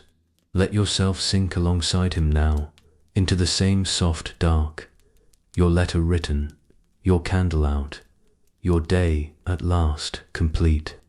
Feel how heavy and warm you have become, how far away the worries seem now, on the other side of all this quiet. There is nowhere to go, and nothing to do, and no one who needs anything from you. There is only the dark, and the warmth, and the slow tide of your own breathing, carrying you out, a little further with each breath, away from the shore of the day, into the deep and gentle water of sleep. There is nothing more to do tonight. Let it be done.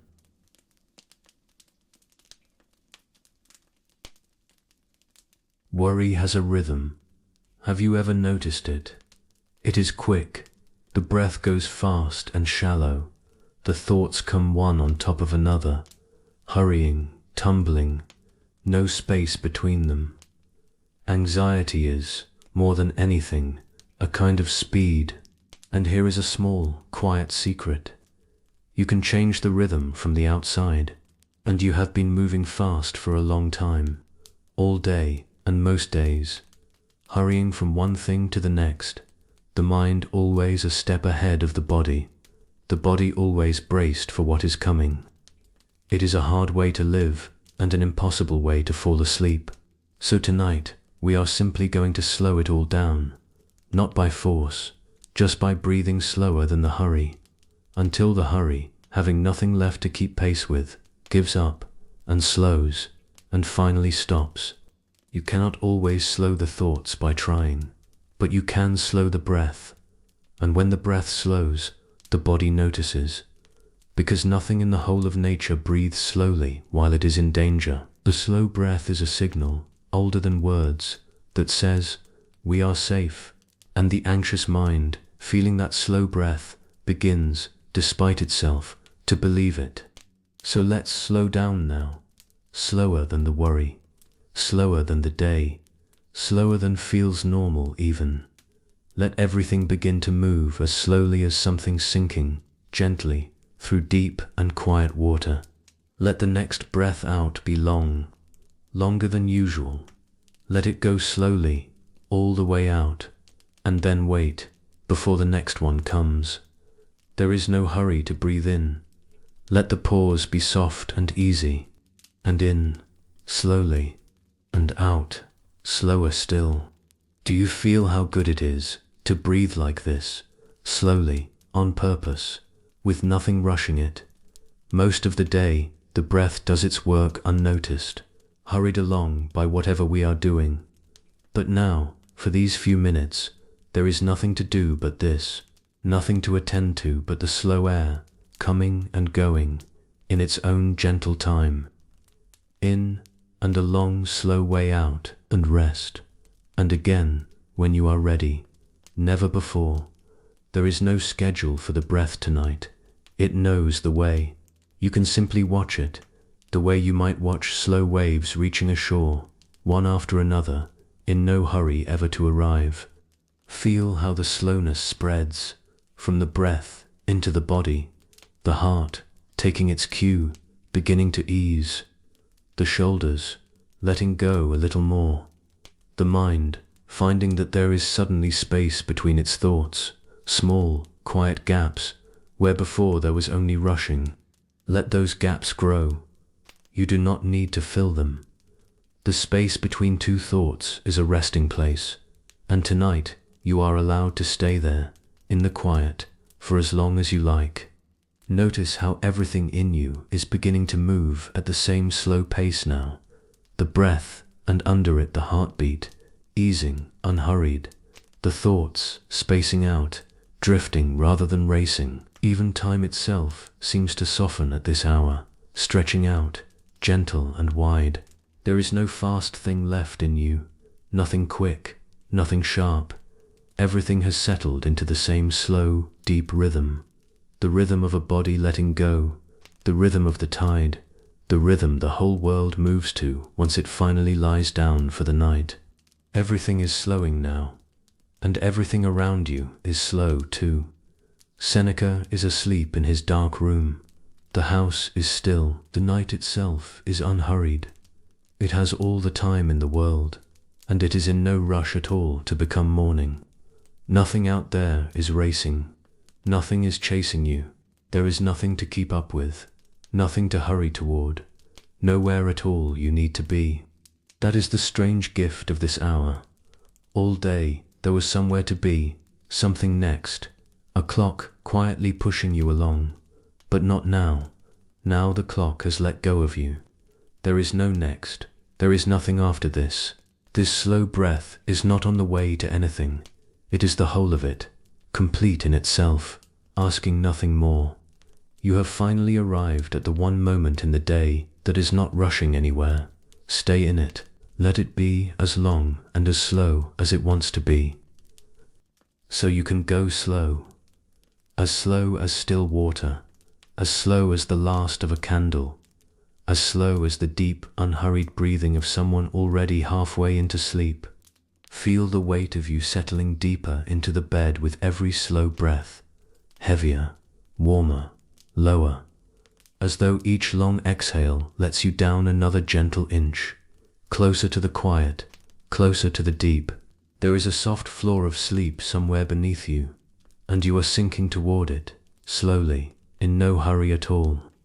The way a leaf comes to rest at the bottom of a still pond, turning, drifting, settling, until at last it simply comes to rest and is still. Slower, each breath a little longer, each pause a little deeper, each thought, if it comes at all, drifting by more slowly now, softer, further apart, harder to hold on to, and easier, so much easier to let go. You do not have to follow the words anymore. Let even them slow down and blur and come from further away. Let everything grow slow and warm and dim, slower now and slower. There is all the time in the world. The night is long and kind and in no hurry to end. You may take as long as you like to fall. There is no wrong way down. There is only down and slow and soft and warm. Nothing is required of you, not even to fall asleep, only to let yourself be slowly, softly carried there. There is nothing here that cannot wait. There is nothing here that cannot slow.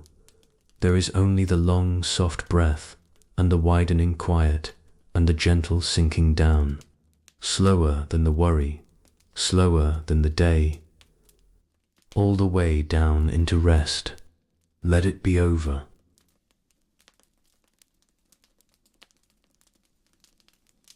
There is a quiet belief buried deep in the anxious mind, and it keeps us awake more than we know. It is the belief that if we just stay alert enough, watchful enough, we can somehow keep the bad things from happening. So a part of us refuses to fully let go. It keeps one eye open.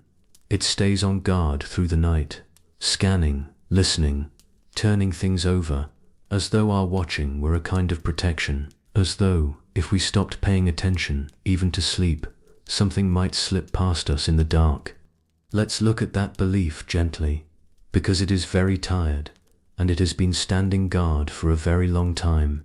The truth is soft, and it is this: your lying awake protects nothing. The worry that keeps you watchful through the night does not hold a single danger back. Whatever will come tomorrow will come whether you sleep or not, and you will meet it far better rested than raw. The vigilance feels like safety, but it is only exhaustion wearing the costume of control. You can set it down and lose nothing at all, except the tiredness. We come by this belief honestly. Somewhere long ago, a part of us decided that worry was a form of love, that to fret over a thing was to protect it, and to stop worrying was somehow to abandon it. But it was never true. Your worrying has never once kept anyone safe, or changed a single outcome for the better. The people you love are not protected by your sleepless nights. They are far better served by a rested, steady you in the morning. You are allowed to love them and to care about everything, and still sleep. The caring stays, only the useless watching goes. Because you do not have to keep the watch tonight. Something else is keeping it. The night keeps watch. It always has, all through the dark. While you sleep, the world goes on holding itself, without the least need of your supervision. The earth keeps turning faithfully toward the morning. The stars keep their slow places. The whole vast, quiet machinery of things carries on, exactly as it has every night of your life, and every night for millions of years before you, and it asks nothing of you but to lie down and let it. And closer than the stars, there are smaller guardians too. The walls of the room around you, holding the night out, the door shut against the world, the roof above you, the covers over you, the whole quiet shelter you are lying in, all of it keeping you, asking nothing. You are more guarded tonight than you have let yourself feel. Layer upon layer of safety, from the closed door to the turning earth, all of it holding you, so that you do not have to hold yourself. Think of all that is already happening without your watching. Your own heart is beating, right now, without your attention. Your breath is coming and going without your command. Your body is healing, quietly, in 1,000 small ways you will never see. All the most important things are already being taken care of by something far older and steadier than your worried mind. You do not run them. You never did. They run themselves, and they run best when you finally stop trying to oversee them and rest. So you can hand over the watch tonight. You can be, for these few hours, not the guard, but the one who is guarded. Not the one who keeps watch, but the one who is watched over. Let the night take the post. Let the turning world hold the danger back, the way it always has, while you do the one thing that was ever actually yours to do at this hour, which is simply to rest. Feel what it is to be watched over, rather than watching, to be held, rather than holding. It is how you slept as a child, when someone larger and calmer than you kept the dark away, and you let go completely, because you knew, without thinking, that you were safe, that someone had the watch. That same being held is available to you now. The night has the watch, the world has you. You can let go.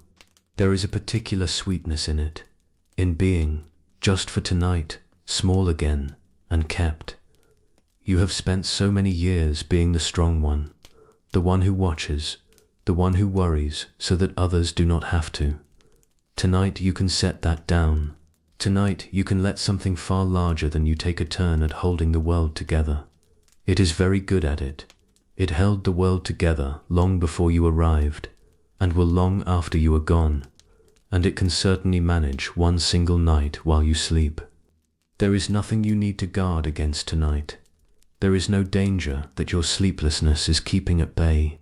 There is only a tired sentry, finally allowed to leave the wall and lie down and sleep, while the great, kind dark keeps watch over everything, the way it always has, the way it always will. So let the sentry in you come down off the wall at last. Let him set down the heavy watch he has carried so long, and walk back into the warm dark of the camp, and lie down among the sleeping, and close his eyes. His watch is over. He did enough. He kept you safe long enough to reach this bed, this night, this quiet, and now he can rest. Now you can rest. The night has it from here. Lay down the watch. It was never yours to keep. Let it go now.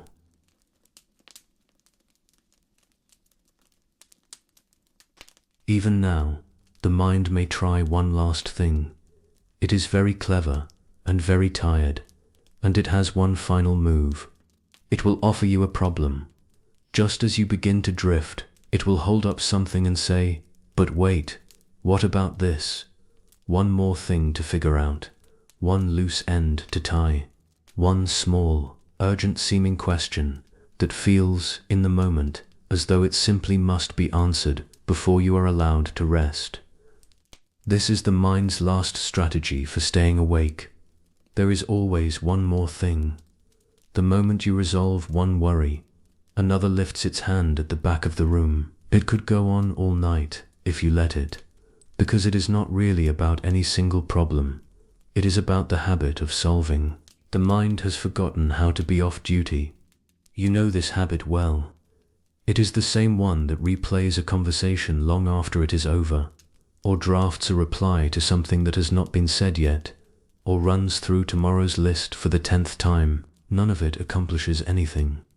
The conversation is finished, the reply can wait, the list will still be there, but the mind, so used to being useful, cannot quite believe its work is done for the day.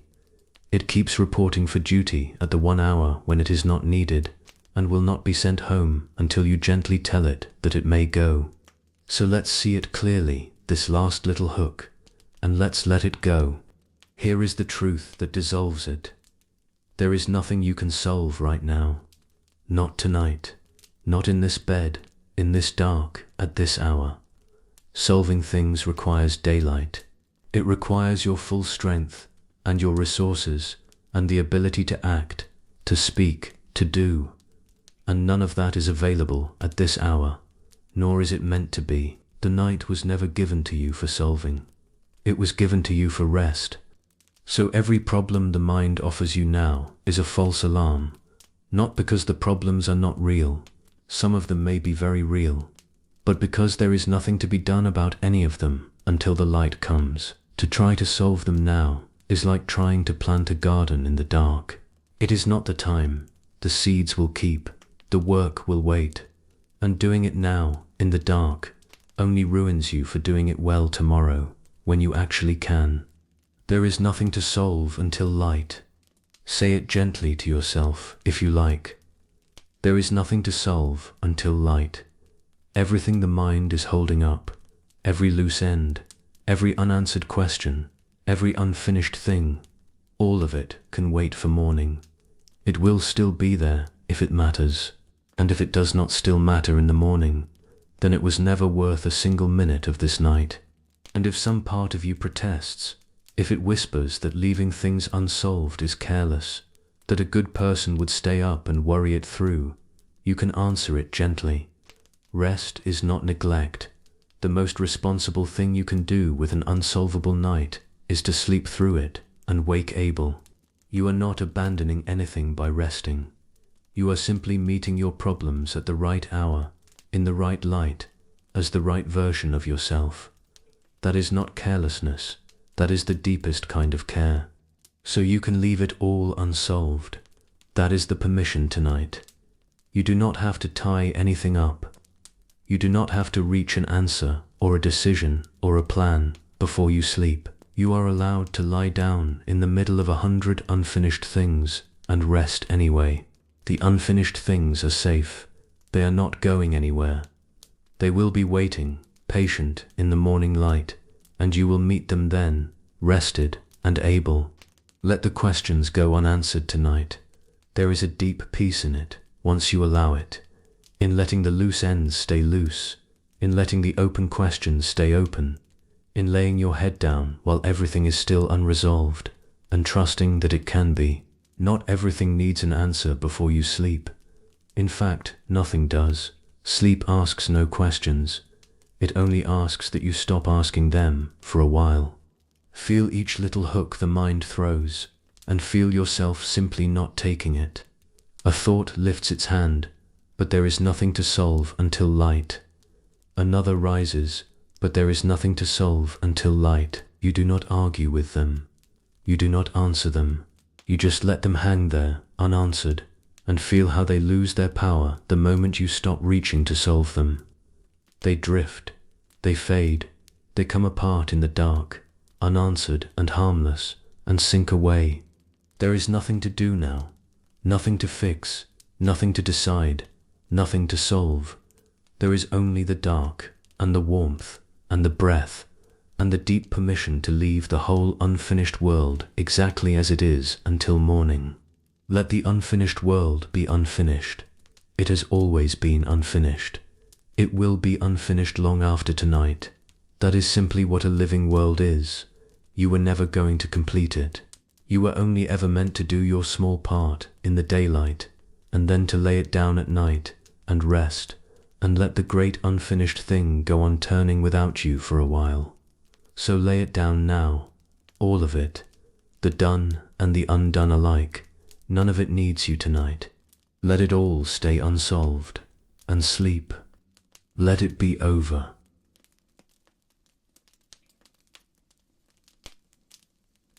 Let's come all the way down now, to the simplest thing of all, the one thing that lies underneath every worry you have ever had.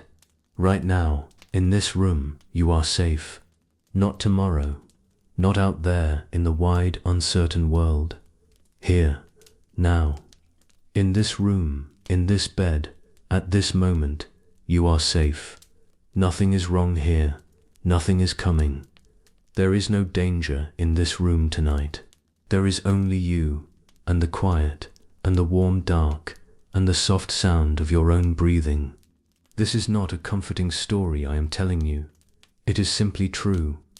If you set aside, just for a moment, everything the mind imagines, and look only at what is actually, physically here in this room, right now, you will find no danger in it anywhere. None. Just a person, resting, in a safe place, in the dark. The fear was real, but it was never about here. Here has been safe all along. Let that be the whole truth for a while. Not the worries, which live in other rooms, in other hours. Just this. Just the simple, physical, undeniable safety of where you actually are. Look at how safe this small place is. There are walls around you, holding the night gently out. There is a roof above you. There is a door, and it is closed, and the world is on the other side of it, and it can wait there until morning. There is the bed beneath you, holding all your weight, so you do not have to hold any of it yourself. There are the covers over you, warm, keeping you. There is the dark, soft and kind, asking nothing. And there is your body, here, breathing, alive, safe. Feel it, the gentle weight of you, the warmth of you, the quiet, faithful rhythm of your breath, going in and out, all on its own. Nothing about this moment is dangerous. Nothing about this moment requires anything of you. You are simply here, safe, in a warm room, in the dark, at the end of a long day. The anxious mind was never really about this room. It was always about somewhere else, a tomorrow, a maybe, a somewhere out beyond these walls. But you are not out there. You are here, and here you are safe. So let the oldest, deepest part of you finally hear it, the part that has been braced and watchful and afraid. Let it receive the message it has needed all along, the one it could never quite believe in the noise of the day. You are safe. Right now, you are safe. There is nothing you need to do. There is nothing you need to fear. You can rest now. Let those words settle over you, soft and slow, like a hand smoothing your hair. You are safe. You are safe. Nothing is required of you. You can rest now. There is no rush to move past those words. Let them repeat, as softly as you like, as many times as you like. They are not ideas to be understood. They are a lullaby. And a lullaby works not through its meaning, but through its gentleness, through the slow, warm sound of it, said over and over to a tired creature in the dark. So let them come again. You are safe. You are home. The day is over. You can rest now. Let them rock you, the way you were rocked, long ago, before you had any words at all. Feel your whole body believe it, a little more with each breath. The shoulders, believing it. The chest, believing it. The belly, going soft with the truth of it. The hands, opening. The face, smoothing. Every part of you, slowly, letting the message all the way in. Safe, safe, nothing to do, nothing to fear, safe. This same room, or rooms like it, has kept you safe through every night of your life. Thousands of nights. You lay down, and you let go, and the dark held you, and you woke to the morning, over and over, safe every single time. There is no reason tonight should be any different. It is just another safe night, in a long, unbroken line of safe nights, reaching all the way back to your very first. Your body knows this. It has done this thousands of times. It knows how to be safe in the dark. It knows how to let go. You can trust it to carry you through this night the way it has carried you through all the others. Nothing is being asked of you tonight that you have not already done 10,000 times. You know how to do this. You knew how before you knew anything else at all. So you can stop trying now and simply let it happen. The oldest, easiest, most natural thing there is. The thing your body has been waiting all day to do. Let it do it now. Let yourself fall. This is the floor beneath everything. When all the thoughts have quieted, and all the worries have been set down, and all the teaching is done, this is what remains, simple and warm and true. You are safe in this room tonight, and that is enough. That is all you ever needed to sleep. So rest here now, on that simple, solid ground, safe, warm, held, with nothing required of you, and nowhere to be, and nothing to fear, until the gentle light of morning. There is nothing left now but to rest, the worries set down, the body safe, the room quiet, the night keeping watch. You have done everything this night ever asked of you, which was only ever to arrive here, and lie down, and let go. So let go now, the rest of the way. Sink into the safe and simple dark, and let it hold you, and sleep. You are safe in this room. You always were. Let it be over.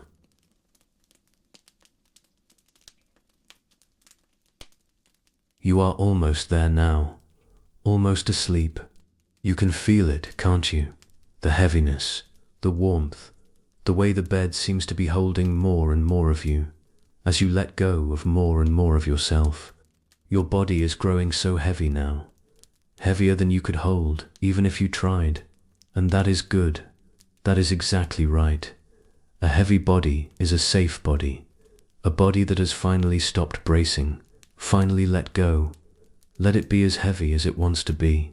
Let it sink into the bed like a stone settling slowly into soft sand, all the way down, until you can barely tell where you end and the warmth begins. There is nothing left to do now, nothing to think, nothing to solve. The worries are all set down, far away, in another room, in the morning. And here there is only this, the dark, the warmth, the slow, quiet breath. How quiet it is now, the whole world gone soft and still around you, the room holding you, the night keeping its watch.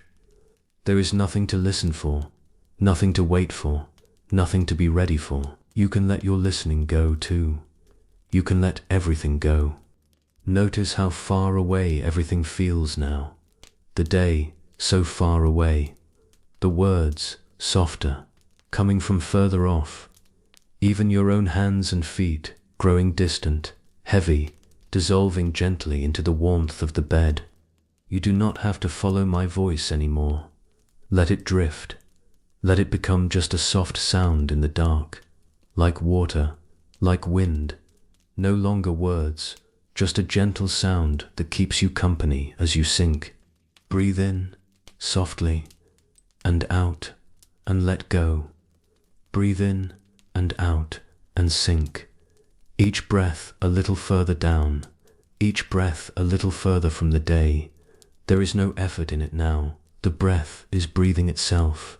You are being breathed and rocked and carried, and you do not have to do a single thing but be carried.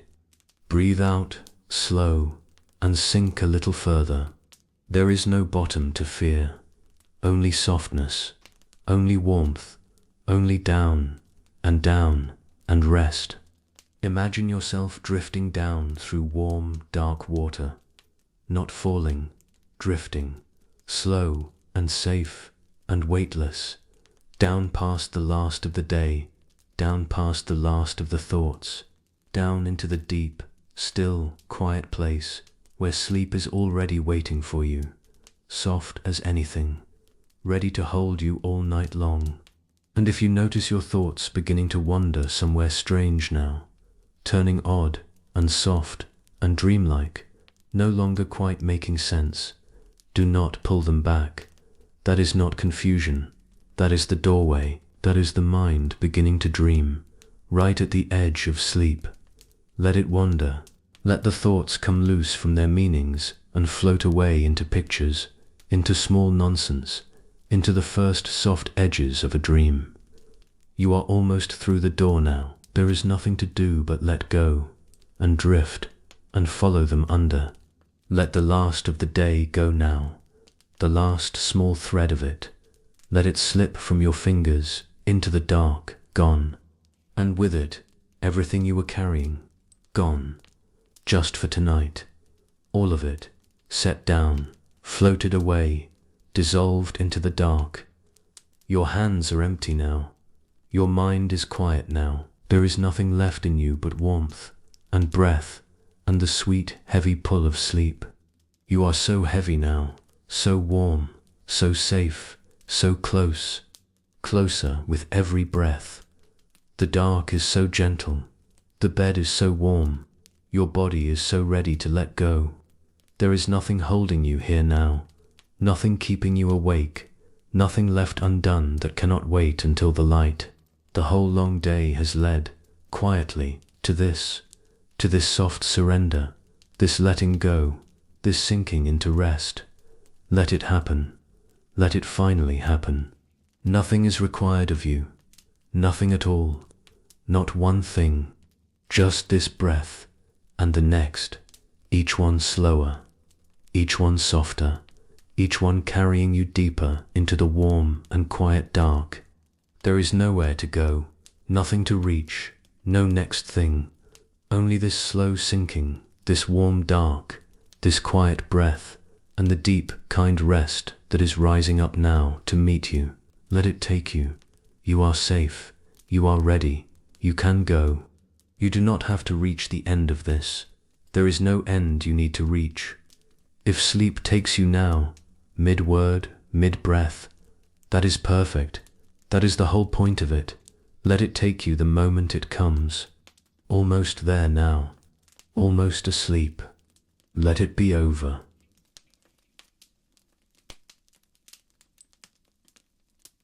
And now the last gentle thing, the thing this whole night has been quietly moving toward. Let the worry go. Not fight it, not solve it, not understand it. Just open your hand and let it go. Imagine a river in the dark, a wide, slow, quiet river, moving softly through the night, the way the great rivers have always moved, patient and unhurried, going gently down toward the sea. You are sitting at its edge in the warm dark, and the water is moving past you, slow and black and calm. Perhaps it is the same river Marcus once watched, all those years ago, from his tent on the frontier, the wide, dark Danube moving through the night. Or perhaps it is a river only you know, from somewhere in your own life. It does not matter. Every river in the world is, in the end, the same river. Water, moving, patient, carrying whatever is set upon it gently away toward the sea. It has been doing this since long before you were born. It will go on doing it long after, and tonight it will do it for you. And whatever worry is left in you tonight, take it, gently, and set it on the water.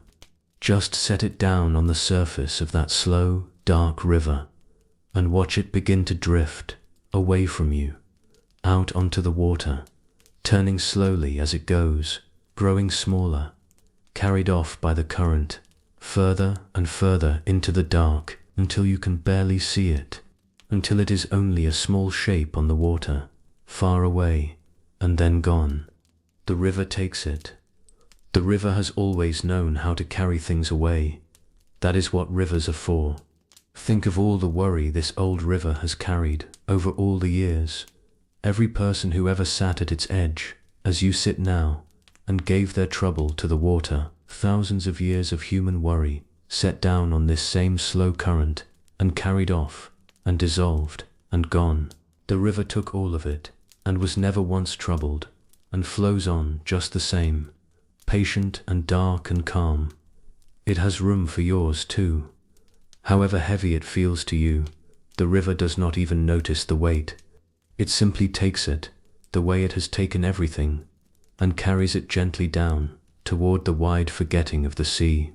If there is another worry, set that one down too, onto the water, and watch it go, drifting off, slow and easy, downstream, into the dark, growing smaller and smaller and gone. You do not have to throw them. You do not have to force them. You only have to open your hands and set them on the water, one by one, and let the slow river do the rest. It is so much stronger than you. It can carry anything. Let it carry this, whatever it is. The worry about money or about someone you love, a mistake you cannot take back, a tomorrow you cannot yet see. It does not matter what it is. The river does not ask what a thing is before it carries it away. It only receives it and holds it on the dark water and takes it gently downstream. So you do not have to name your worries or explain them or even understand them tonight. You only have to loosen your grip, one finger at a time, and let the water take them, whatever they are.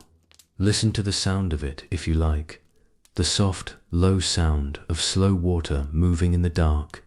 There is no sound more peaceful in all the world. It has soothed people toward sleep for as long as there have been people and rivers and quiet nights. Let it soothe you now. Let the sound of the water fill the space where the worry used to be, and let it carry you too, a little further downstream, toward sleep. Feel how light your hands become as they empty. How light your chest becomes, how much room there is in you, suddenly, where the worry used to be. Just warm, quiet space and the sound of the slow water, carrying the last of it away into the night. Let the worry go. Let it drift out onto the dark water and be carried off and grow small and disappear. It is not yours to hold tonight. The river has it now. Let it go. And if the same worry drifts back to you later, as worries do, circling round again in the dark, you do not have to be troubled by it. Simply set it on the water once more. And again, if it comes again, there is no limit to how many times the river will carry it. You are not failing when a worry returns. You are only being human. Each time it comes back, you get to practice, once more, the gentle art of letting it go. Set it down. Watch it drift. Let the river take it, as many times as it needs to, all through the night, until at last it does not return, and there is only the water and the dark, and you. And feel what is left when the worry has floated away. Only you, warm and quiet and light and safe, at the edge of the slow river, in the gentle dark, with empty hands and nothing left to carry, and nowhere to be but here, sinking softly toward sleep. Let the worry go.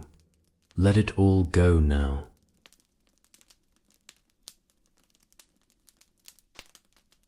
There is a lightness now, isn't there?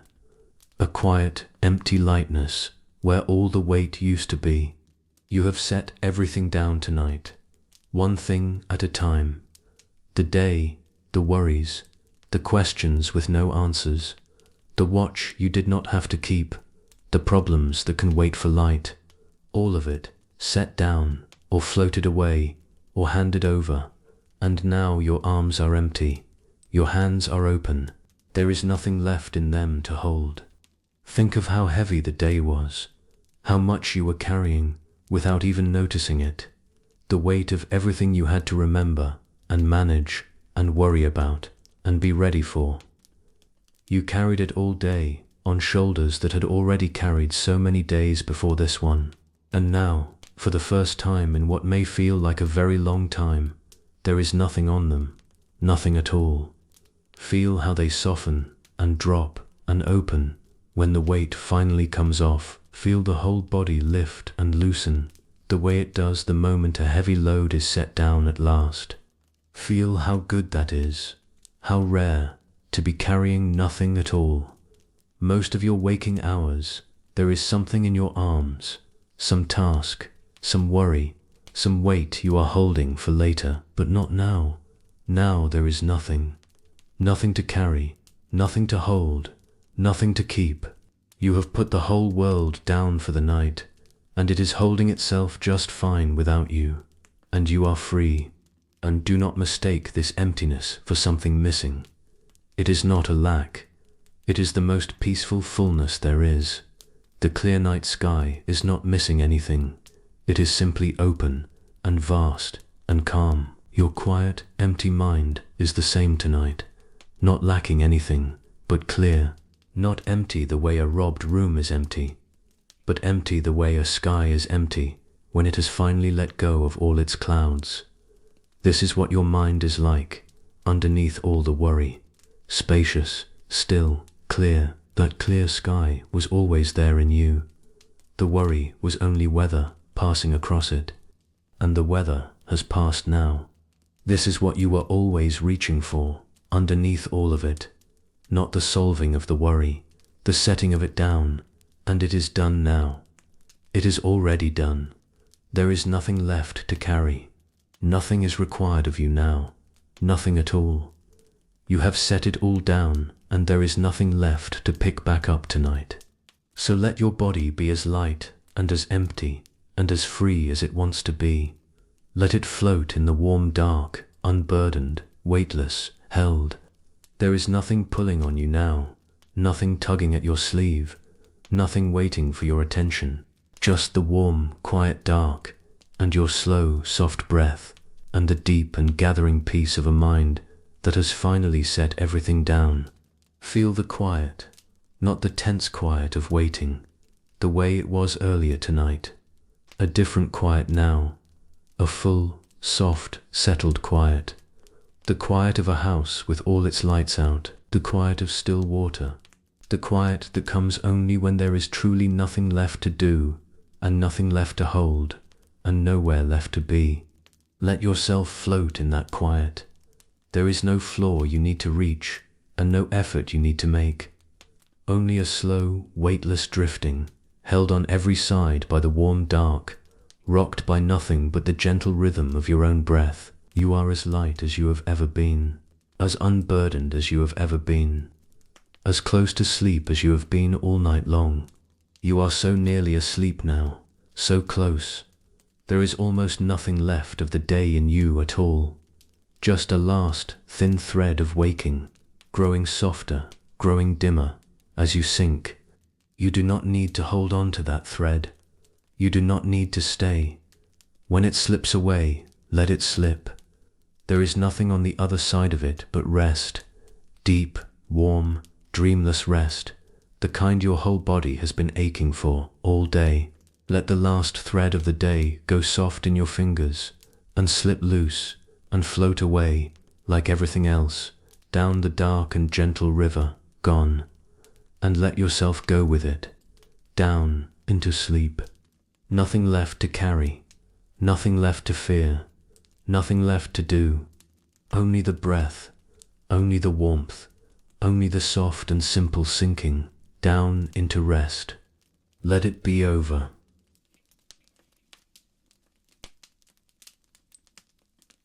From here, you do not even have to breathe. Did you know that? The breath will breathe itself. You have been breathing your whole life without thinking about it. Through every worry, every sleepless hour, every crowded day, the breath went on, faithfully, all on its own, asking nothing of you. It does not need your attention now. It does not need your effort.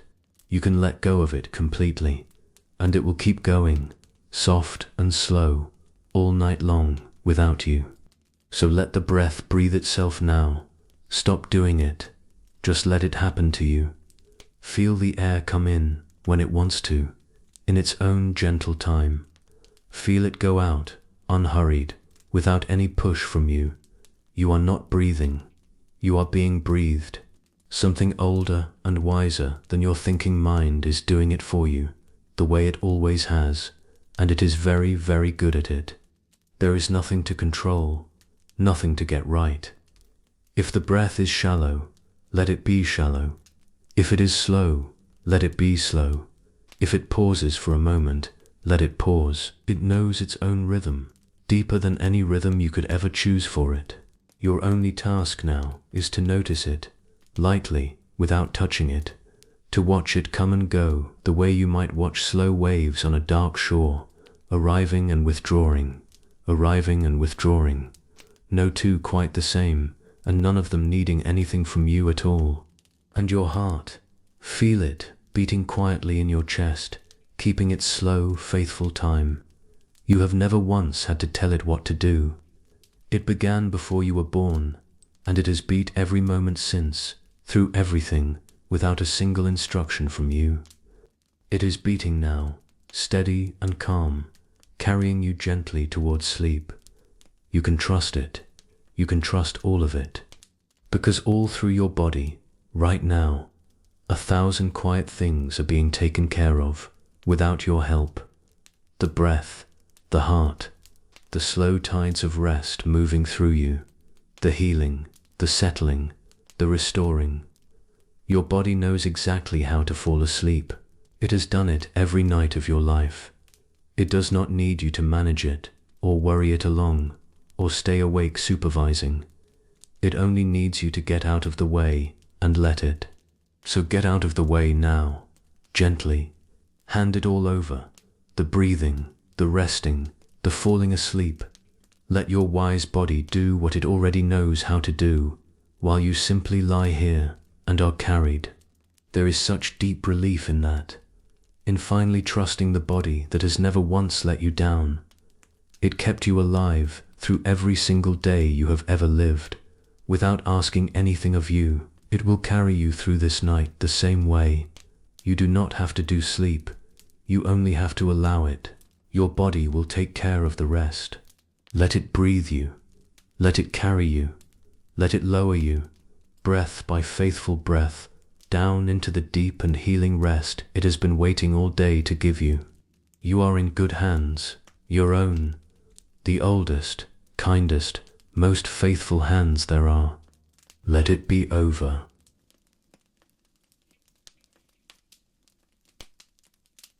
Everything has grown so quiet now.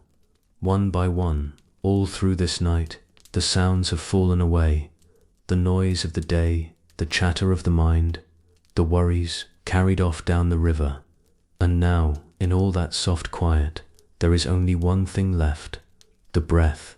Just the breath now, coming and going, slow and soft and easy. The last gentle sound in a world gone quiet. Let it be the only thing there is. Perhaps there is a soft sound around you too, the quiet of your room, the wind, the faint hush of the world at night. Let that be part of it. Let every sound grow soft and distant until it all blends into one gentle background hush, and floating on top of it, closest to you, is only the breath, in and out, the nearest, softest, most faithful sound there is. Feel it, that soft, automatic tide, the gentle rise as the breath comes in, the slow fall as it goes out, like a small, quiet wave reaching the shore and sliding back, reaching and sliding back, all on its own, all night long, whether you watch it or not. And notice the small stillness at the end of each breath out, that quiet pause before the next breath comes. There is a deep peace in that little gap, a moment where nothing at all is happening, where you are simply resting, empty and still, between one breath and the next. You do not have to hurry out of it. Let that pause grow soft and long.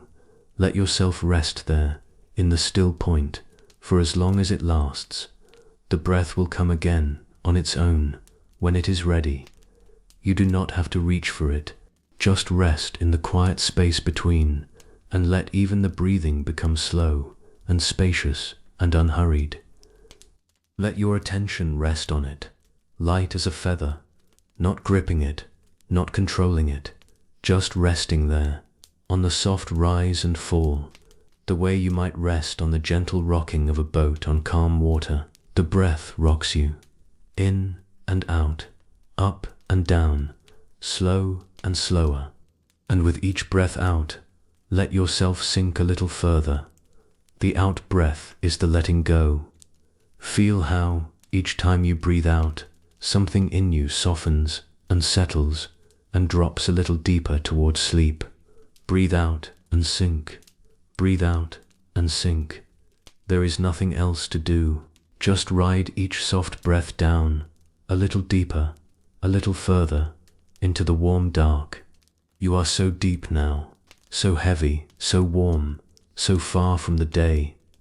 The bed beneath you, the dark around you, the breath within you, all of it holding you, all of it carrying you the same way, gently down. There is nothing left to think, nothing left to feel but warmth, nothing left to hear but the soft, slow tide of your own breathing, growing quieter and slower and further away. And the sound of it is beginning to fade too now. Even the breath, that last soft sound, is growing distant, the way sounds do just before sleep, still there, but far away, muffled, dissolving into the warm dark. You do not have to keep listening for it. You do not have to keep track of anything at all. Let even the breath slip out of your attention, into the background, into the quiet, until there is nothing left to notice, and nothing left to do, and no one left awake to do it. Just the last soft edges of sound now, and the dark, and the warmth, and the deep, slow tide, carrying you, breath by breath, further and further from the shore of the day, out into the wide, still water of sleep. Let it breathe you, let it carry you, let it be over.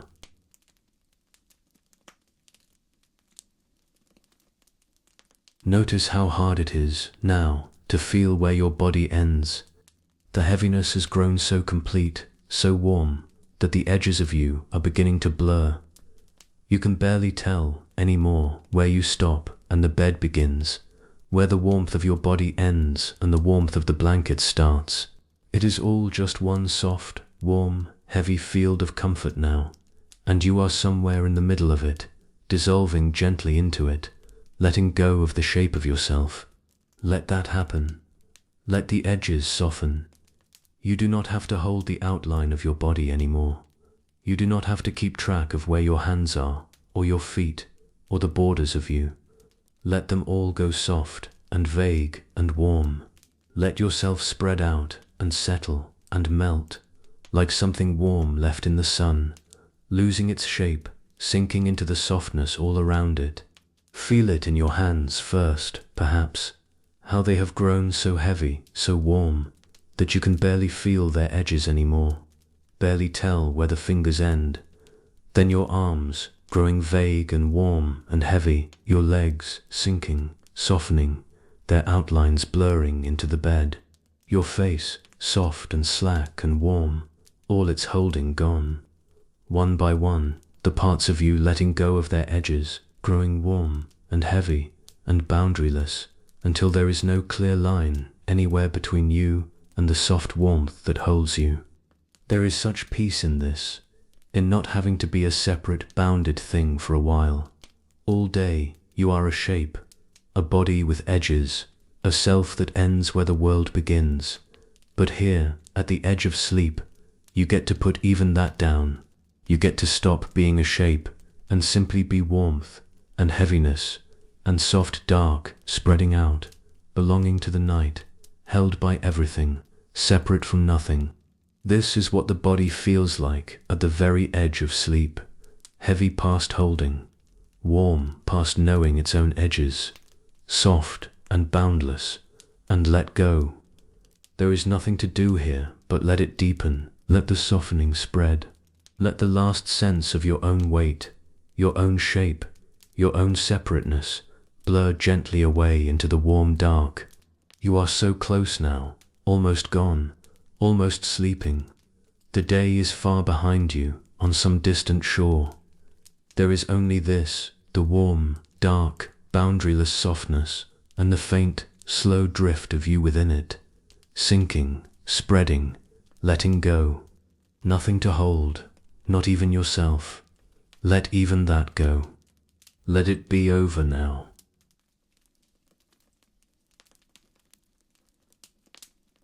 There is almost nothing left now. Almost no thoughts, almost no words, almost no day, almost no you in the way there was this morning. Just a faint, soft, floating awareness, adrift in the warm dark, barely here at all. And there is nothing wrong with that, nothing frightening in it. This is only what it feels like, at the very end, to fall asleep, to grow lighter, and fainter, and further away, until you slip, softly, over the edge of waking, into rest. You have done it every night of your life. Your whole body knows the way. It is doing it now, all on its own. And that is exactly right. That is sleep, coming to take you, the way it comes for everyone, the way it has come for you every night of your life. You do not have to reach for it. You do not have to do anything at all. It is already here, all around you, rising up to meet you, soft as anything. Let it come. Let it close over you, gently, not a falling, but a rising, a soft dark tide lifting you off the shore of the day at last, and carrying you out, weightless, into the deep. There is nothing to fear out there, only rest, only peace, only the long, sweet, dreamless dark, and morning waiting, patient, on the far side of it. So let go of the last of it now, the last thought, the last word, the last small flicker of holding on. Let it all go soft, and dim, and quiet. There is nothing to listen for now, nothing to notice, nothing to do, and no one waiting on you, and nowhere at all to be but here, drifting, in the warm and gentle dark. Let the last of your attention go. Let even these words fade away into the quiet, unimportant now. Just soft sounds, far away, dissolving. Quieter now, and quieter. There is so little left of you that is still awake. Just the faintest, softest glow of awareness, floating in the warm dark, growing dimmer and dimmer, like the last light of a candle, almost out, almost gone, ready to go dark and let the night be whole. Nothing is required of you, nothing at all, not any more, not tonight. You have already done all that this night asked of you. You came here, you lay down, you let the day go, and the worry go, and the watch go, and slowly, gently, you let go of everything, all the way down to this last, soft, glowing quiet, with nothing left to hold, and nothing left to fear, and nothing left to do but slip, at last, into sleep. Only rest now. Only the deep, soft, dreamless dark, and you drifting down into it, safe and warm, and finally at peace. Sleep now. Let it all be over.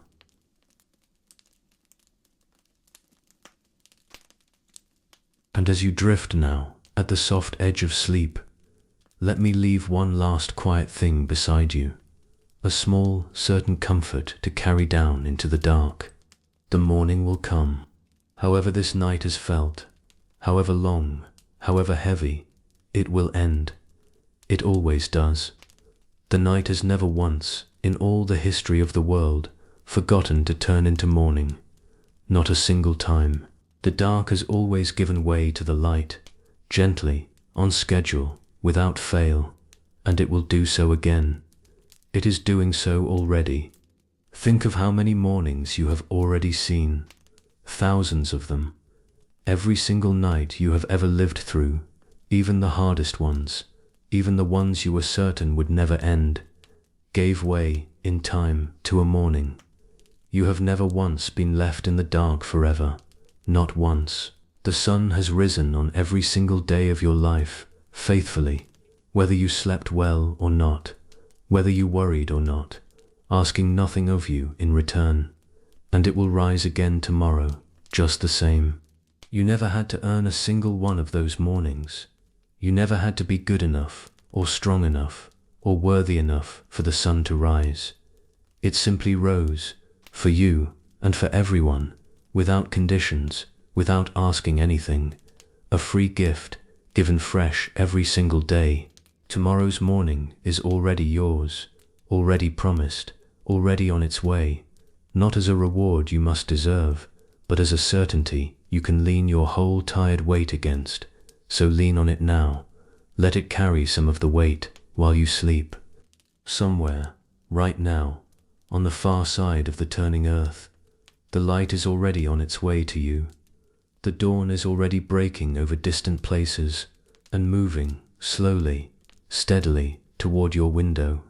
Picture it, softly, if you like, the gentle line of light, far away, creeping over the edge of the world, touching the tops of the hills, spilling slowly across the land, coming toward you at its own unhurried pace. It is in no hurry, and neither are you.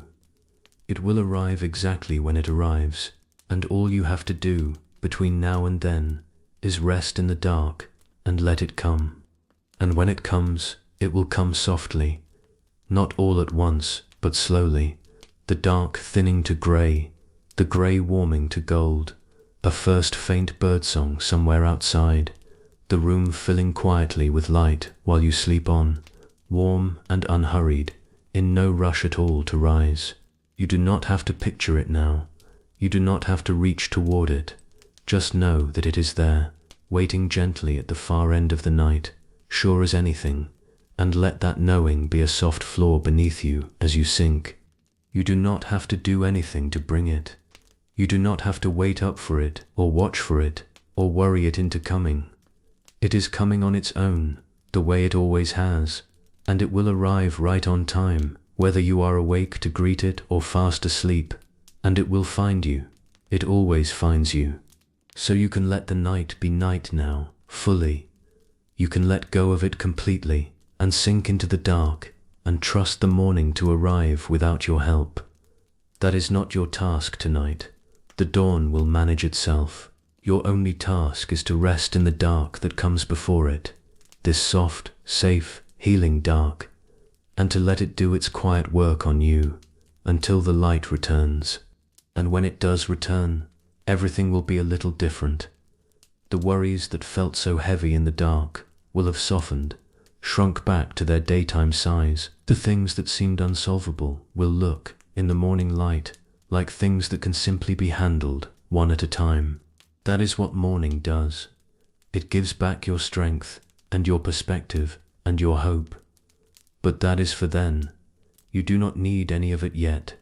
For now, there is only the resting, and the trusting, and the sure and certain knowledge that the light is on its way. You are held, right now, in the safest place there is, the quiet space between a finished day and a morning that has not yet come, with nothing required of you but to rest, and be restored, and wait, without waiting, for a dawn that never fails.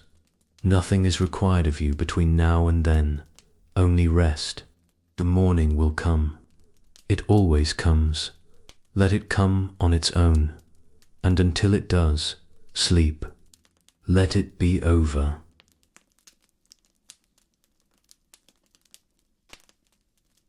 And the dark, all around you now, feel how it holds you. It is not an empty dark. It is not a frightening dark. It is a full, soft, gentle dark, close and warm, wrapped around you on every side like something kind. The dark of a safe room, the dark behind closed eyes, the dark that has held every sleeping thing, every night since the beginning of the world. It is holding you now, the way it holds everything that sleeps tonight. The birds in the trees, folded and still, the animals in their burrows, curled and warm, the children in their beds, the tired and the worried and the weary, all of them, all over the dark half of the earth, held in the same soft dark that is holding you. You are one of them now, one of all the sleeping things, cradled in the same great gentle dark. There is such comfort in that, in not being separate, not being alone, but part of the whole sleeping world, held in the one dark that holds us all. The same dark that held your parents when they were small, and their parents, and everyone who ever lived, all the way back to the very beginning. A dark that has rocked countless tired souls to sleep every night for longer than there have been words for it. It knows how to do this. It has done it forever, and tonight it is doing it for you. You do not have to be brave in this dark. That is worth knowing as you drift all day out in the bright and demanding world. You have to be brave, to hold yourself together, to manage, to cope, to keep going no matter what. But not here, not in this dark. Here you can lay all the bravery down. You can be as small and as soft and as unguarded as you truly are, because the dark asks nothing of you and judges nothing and wants only to hold you while you rest. You are allowed to stop being strong now. Let the night be strong for you. Feel it against you, the soft weight of the covers, the warmth held close around your body, the quiet pressing gently in from every side, like a hush, like a held breath, like the inside of something safe. There is nothing sharp here, nothing cold, nothing that wants anything from you. Only the warm, dark, endless softness, holding you, keeping you, asking nothing at all. You can let your whole weight rest in it now, the way you would rest in warm water, or in the arms of someone who loves you, or in the deep soft middle of a bed on a cold night, held completely, supported entirely, not holding yourself up, not holding anything, just held. Let the dark take your weight. It can bear it. It has borne far heavier things than you, and never once grown tired. Feel yourself being gently lowered now, held in that soft, unhurried dark, the way something precious is set down with great care. There is no floor rushing up to meet you, no drop, no fall, only a slow, tender lowering, deeper and deeper into the warm, into the safe, into the quiet, as though the dark itself were cradling you down, one soft breath at a time, toward the deep and still place where sleep has been waiting all night to receive you. You do not have to do anything now but be held. You have done everything else. You let the day go, and the worry go, and the watch go, and the shape of you go, and now there is only this, you, in the warm dark, held, like a small and precious thing set down at last in the softest place there is. Let it hold you, let it carry you, let it keep you, all through the night, safe and warm and still, while the earth turns quietly toward the morning. There is nothing left now but rest. Warm, dark, dreamless rest, folding gently over you, taking you down, at last, all the way down, into sleep. You are safe, you are held, you are almost there. Sleep now, and let the warm dark keep you. Let it be over.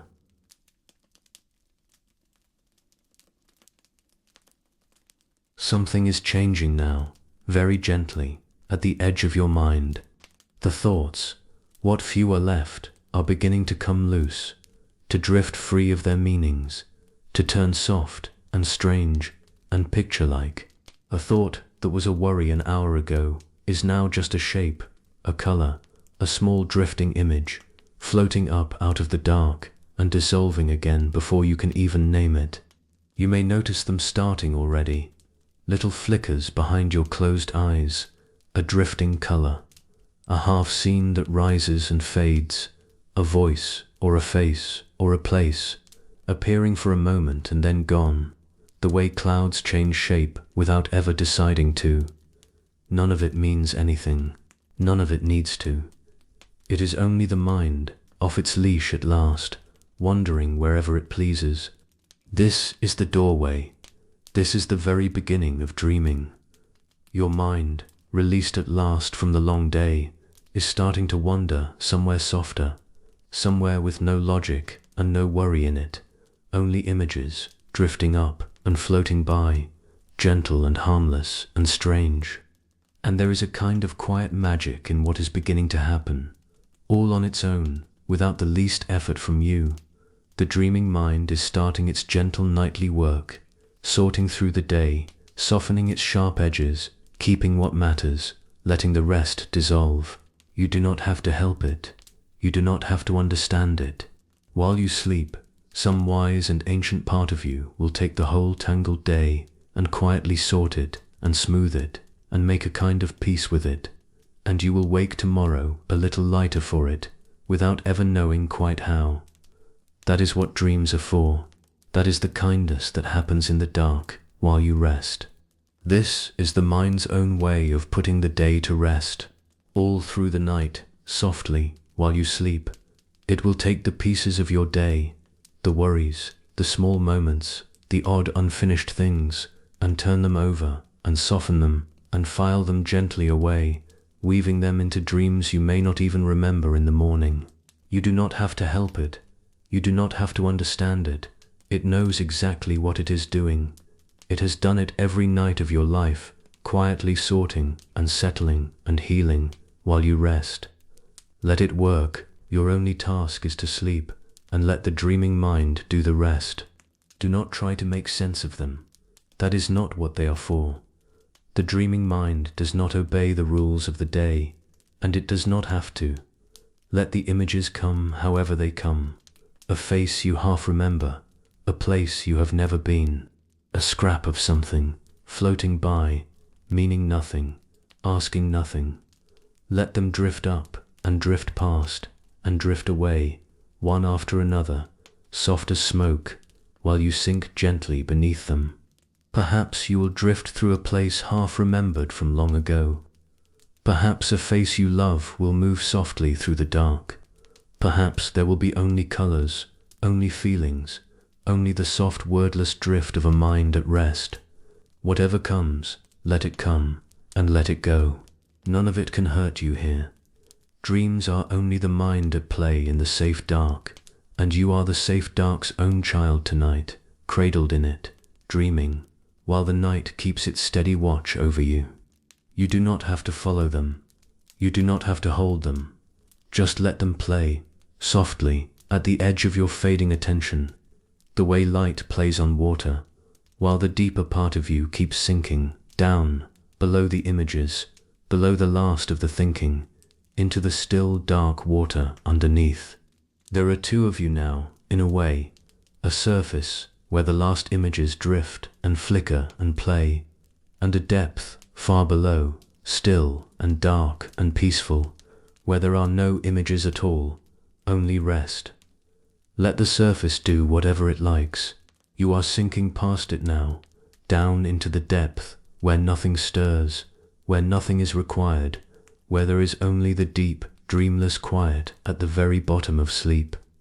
Down you go, past the dreams, past the flickering, down into the still. This is how it happens every night. This soft coming apart of the day, this gentle blurring of the real into the dreamed. It is not something going wrong. It is something going exactly right. It is the mind doing the oldest, most natural thing it knows, letting go of the world and slipping into sleep and beginning quietly to dream. So let it. Let the last thoughts turn to pictures. Let the pictures turn to dreams. Let the dreams carry you the rest of the way, down and away, out of this room, out of this day, into the deep and gentle country of sleep, where you have gone every night of your life and always come safely back. There is nothing to fear in that country. You know it well, even if you never remember the way. You have traveled there 10,000 times and returned safely every single morning. It is the most familiar place there is, and the kindest. Nothing there can reach you from the day. Nothing there asks anything of you. It is pure rest, pure release, the deep, soft dark, where the whole of you is finally allowed to let go and be restored. Go there now. You are so close. The door is open. and the dreams are already reaching out, gently, to take your hand and lead you through. You are crossing over now, softly, gently, almost there. Let the dreams take you. Let it be over.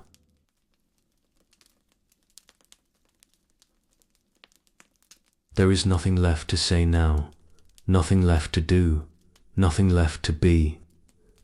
Only sleep, rising up to meet you, soft and warm and dark.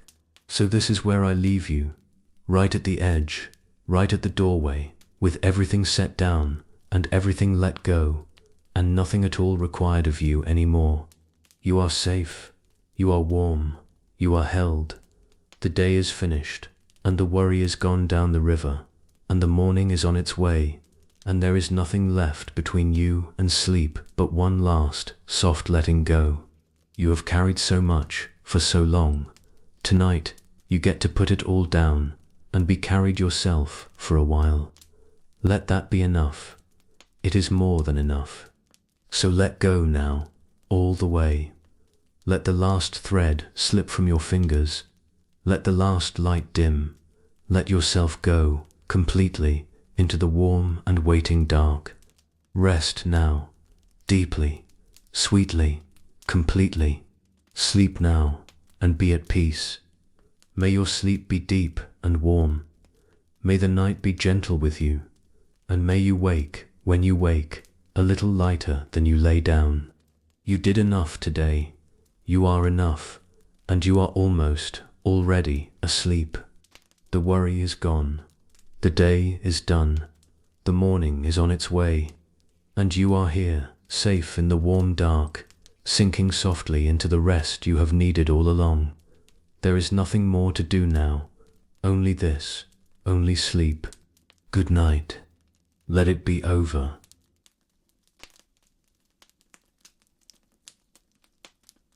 The reading is over now, but you don't have to be.